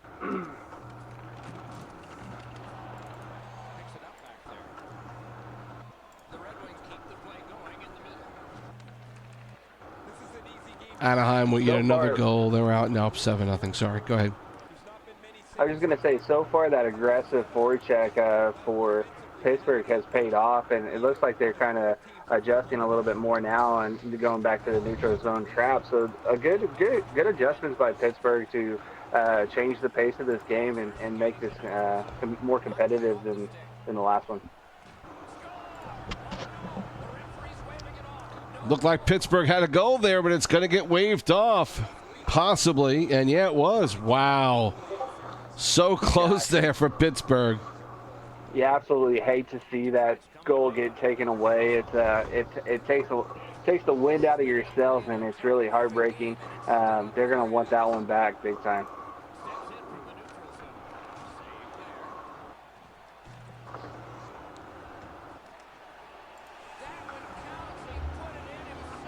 And Detroit, wow. Pittsburgh with an own goal there late in the game have put Detroit up 4-3. Oh, that's painful. That's rough. Yeah, they're kicking themselves. If they would have had that other goal, it would be 4-4 right now with a minute left. at least they could take it to overtime and try to win it there. With the pressure's on, Pittsburgh's got to make something happen in the last few minutes of this period. 27 seconds left to go in the third. Pittsburgh trying hard. Bear forechecking hard, but now Pittsburgh gets it in the zone. But Detroit gets it right back. Maybe one more chance. Offsides there. And a timeout being called. Meanwhile, Anaheim has just beat Vancouver 7-0. And Minnesota has just put a goal on the board to make it 4-3 in the third. I'm sorry, to make it 7-3 in the third. Sorry, my bad there. So trying to make some play of it here, but not a whole heck of a lot going on. We'll get back over to Detroit and Pittsburgh once that gets going again. Yeah, it looks like St. Louis found their stride like they had in the first game. They did let up more goals than they did in the first game, but they definitely found their way to get back to that offensive firepower we saw in that first game. Back over to the final 12 seconds here. Detroit and Pittsburgh deep in the zone. Detroit looks like they should have no problem getting it out. They do. Maybe, nope, another offside. Pittsburgh has pulled the goaltender, but too little too late it looks like.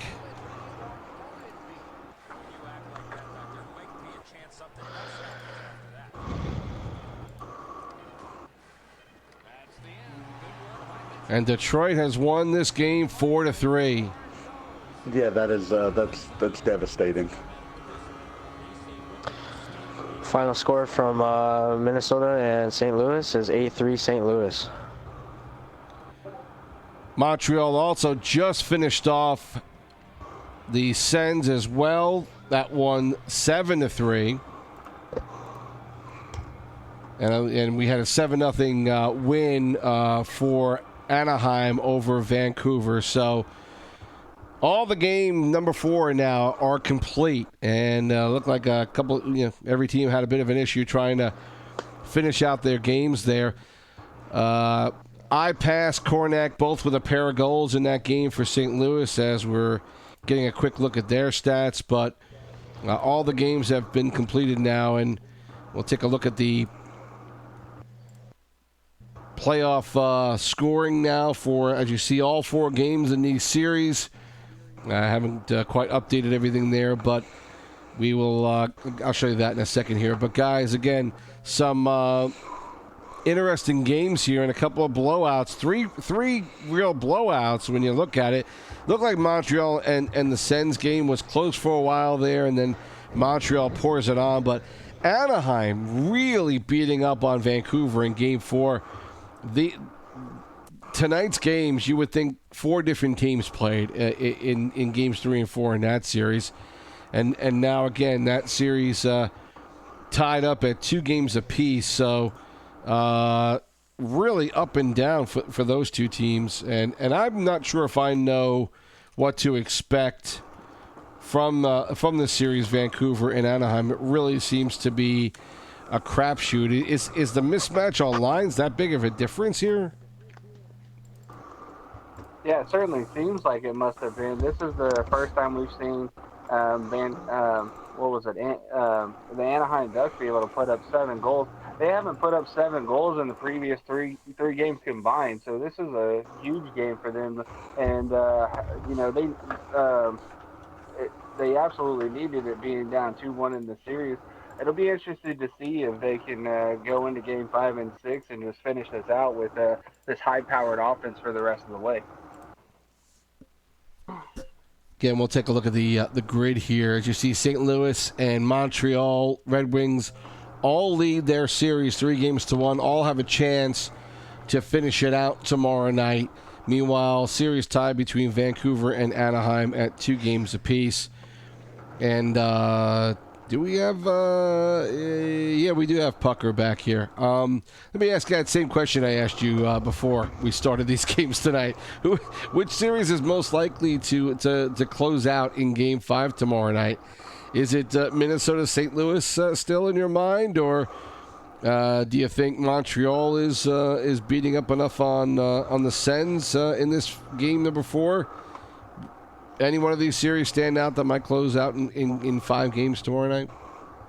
I think the chance that St. Louis closes it out in 5 is still more likely than Montreal. Montreal's had much closer games, but I mean, Minnesota Wild has fought back. They've taken 2 games to overtime and capitalized on one of those. So, but yeah, I still think St. Louis has more firepower than Minnesota, and Minnesota's just outmatched. So whether they make it at 5 or 6, St. Louis will close the series out.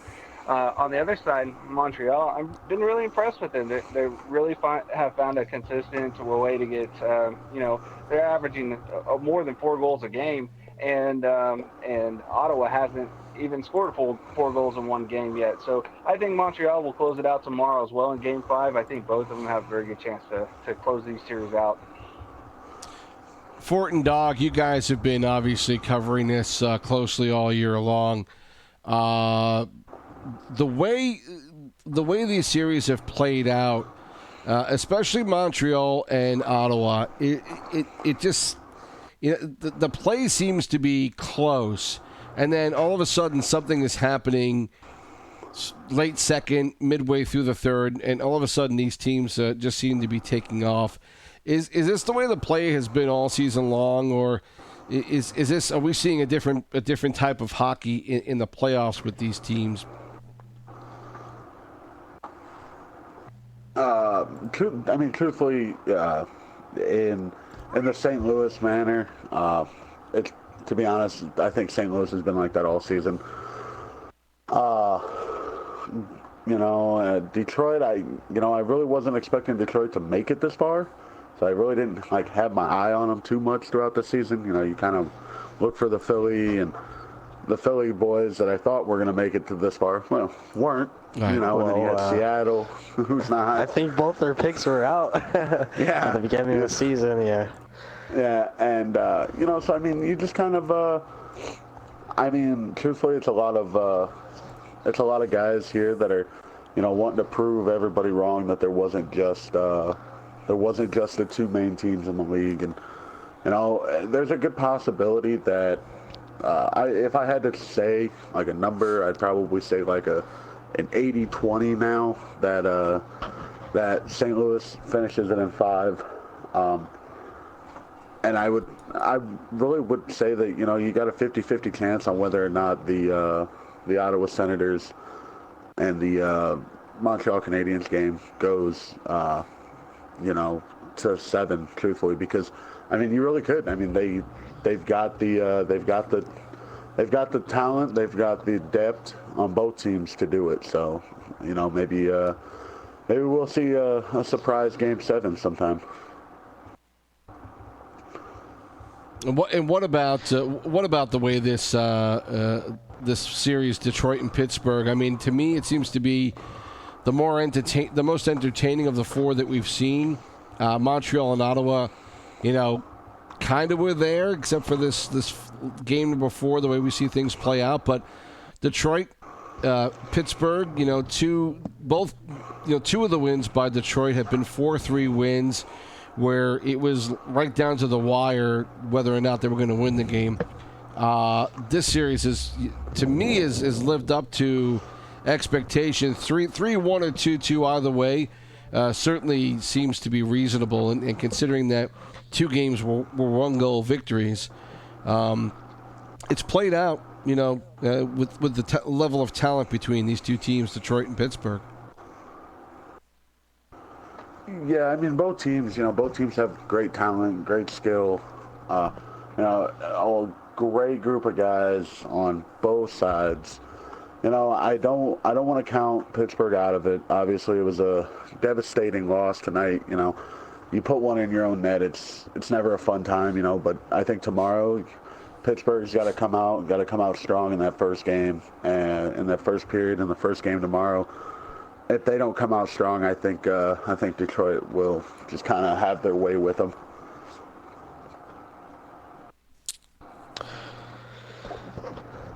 Yeah, I really expect this.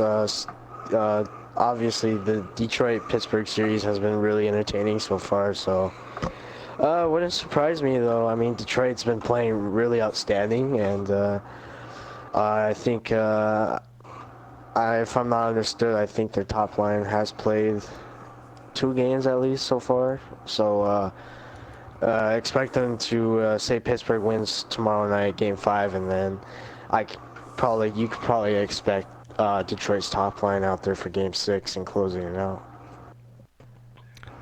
Yeah, I think it'd be a mistake. No, go ahead. I was going to say, I think it would be a mistake for Detroit to throw out their top line in Game 5 when they could potentially steal it with their second line, and then leave their Game 6. I mean, for Game 6, throw their big boys out there and try to close the series out in 6. Knucklers, a Game 4 victory for St. Louis, a big victory, but that Game 3 overtime loss, 2 overtime games in a row, this time in Game 3 in Minnesota, pulls it out. That had to make the St. Louis squad a little nervous coming off a game like that. Yeah, I mean, a little adversity doesn't hurt anybody, right? So Sure. It humbled us a little bit, and tomorrow we got 3 chances to close it out, and I see us doing it. I'll be in the lineup for at least one of them, so I'll do my best there, and I see us closing it out. All right, guys, we got anything else we want to talk about with these series? We've got 3 games tomorrow night. I find it interesting having 5, 6, and 7 all in one night, and that's it's an interesting way to go. I kind of would find it interesting to do 1 and 2, and then 3, 4, and 5 to see if any of these series would have been over in 5 games. But really interesting to have 3, 5, 6, and 7 coming tomorrow night. Anything we want to wrap up about the series we've seen to this point? Let's start out with Fort. What have you seen so far? What do you think is going to happen tomorrow? Truthfully, I've seen a lot of diversity throughout the playoffs in themselves. You get a lot of the top teams that everybody thought was going to go deep. They're out of it. Some of these teams that nobody thought was going to go deep. I mean, they're here in the second round. I don't think the Detroit series goes past 6. I'm hoping that Pittsburgh comes out, can steal one, and can steal one. But again, I don't think that it's a possibility of going 7. I really do see the Blues finishing it. Finishing it and then waiting to see who they play in the semifinals. As for Montreal and Ottawa, I mean, like I said, if Montreal comes out hot that first game, don't expect it to go past it. I mean, they've pretty much have. I wouldn't say dominated the series, but have definitely kind of put their mark. They have made a mark this season, this series, and even just riding the champs out. And then as for the Vancouver and Anaheim series, I think truthfully, I think that might be the only series that we cover 7 games. To be honest, there. I mean, both teams very solid. I mean, they've kind of split games back and forth. So and truthfully, I mean, the 7th game, winner takes all. I mean, that's some of the best hockey you're going to see played. Sure. Dog, what? Same questions for you. What do you come away with after tonight's games, and what do you think we're going to see tomorrow? I've seen it all. I mean, there's been a lot of back and forth hockey. I mean, it's the greatest thing on the planet Earth. I swear, but I'd have to say it's been with the Minnesota and St. Louis. I'd have to say that St. Louis closes it out tomorrow in 5 games. It actually surprised me if St. Louis doesn't close it out in 5. I mean, unless Minnesota can, pull it off, or maybe get a game or two and maybe force a game 7. But I honestly don't see it happening.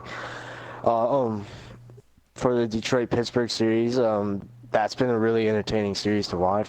Truthfully, I think what Detroit's gonna do tomorrow is possibly not play their top line Game 5. So I think if I was them, I would play my second or maybe third line for that game. And I mean, win or lose, you got to play your top line in Game 6. So I could see that series honestly ending in 6 for Detroit. And for the Montreal and Ottawa, I think this is another series that could go either way. I mean, I believe I had Montreal winning in 6 games though, but you never know. Ottawa is a really strong team and definitely another team to sleep on. And same for Montreal. I mean, they had that 4-16 start to the season and they completely changed it around. So Right.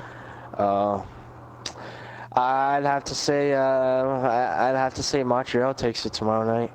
And Vancouver, Anaheim, I'm gonna have to agree with Fuert here and say this series goes to 7-game. Winner takes it all, and I think it could go to either team here. Hey, Pucker, quickly, how do all 4 of these end tomorrow? Yeah, St. Louis wins it in 5 and closes that series out. Detroit, it's going to take some game 6 to be able to finish off the Pittsburgh. Pittsburgh's got a lot of offense as well, but it seems like when got that dynamic duo of defense with Professor Morena, it just kind of depends on when they play that defensive, because it seems like they're able to slow down Pittsburgh's high-powered offense that we saw from Game 1.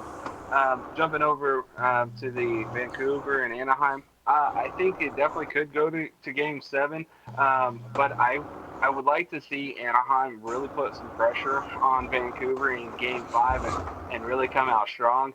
And then they might be able to steal it in 6.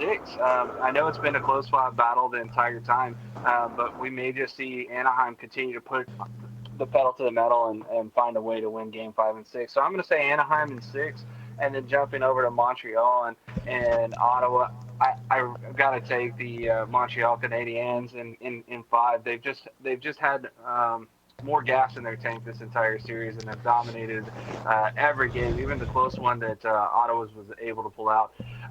So, yep, I got Montreal in 5. Ooh, all right. Finally, Knucklers, what's your thought on all 4 series for tomorrow? Yeah, I'll keep this short and sweet. That sleeping pill's about to kick in here. St. Louis, I'm playing tomorrow, not sure which game, but I see that closed out in 5 or 6. Detroit, whatever game Professor plays in, he's going to win, so that's going to be 5 or 6. Montreal, I do see them closing it out in 5. And then this Anaheim-Vancouver series, I think Anaheim's going to take it in 6, but for the league's sake, I hope it goes 7. It'll be some great entertainment. It absolutely would. There you go. All right, guys. Well, we'll do this again tomorrow night. I'm not sure what time we're going to be on, but it might be closer to airtime since the game started 8 o'clock, right? Game 5 is 8 o'clock tomorrow night. Yes. Yep, early start tomorrow. Early start. So, yeah, but depending on what time I can break myself free, we will be on the air somewhere between 7:30 and 8 o'clock. So keep an eye out for that. We'll post it in Discord and let you folks know what's going on there. Gentlemen, as always, thanks. I appreciate your time tonight, and looks like we're going to do this again tomorrow night. Thanks, guys. Always a lot of fun. Thanks, T-Sibs. All right, thanks guys. for having me. Appreciate it. Yeah, again, Pucker, thank you. For Chow and for Fort, Pucker, Knucklers, this is T-Sibs saying so long. And you've been watching, once again, the playoffs tonight for the World E-Hockey League here on the YouTube channel for the World League and on Twitch tonight. We thank you for watching. We hope you enjoyed it. And we will see you tomorrow night for more of the World E-Hockey League playoffs right here. T-Sib saying so long. We'll talk to you tomorrow night.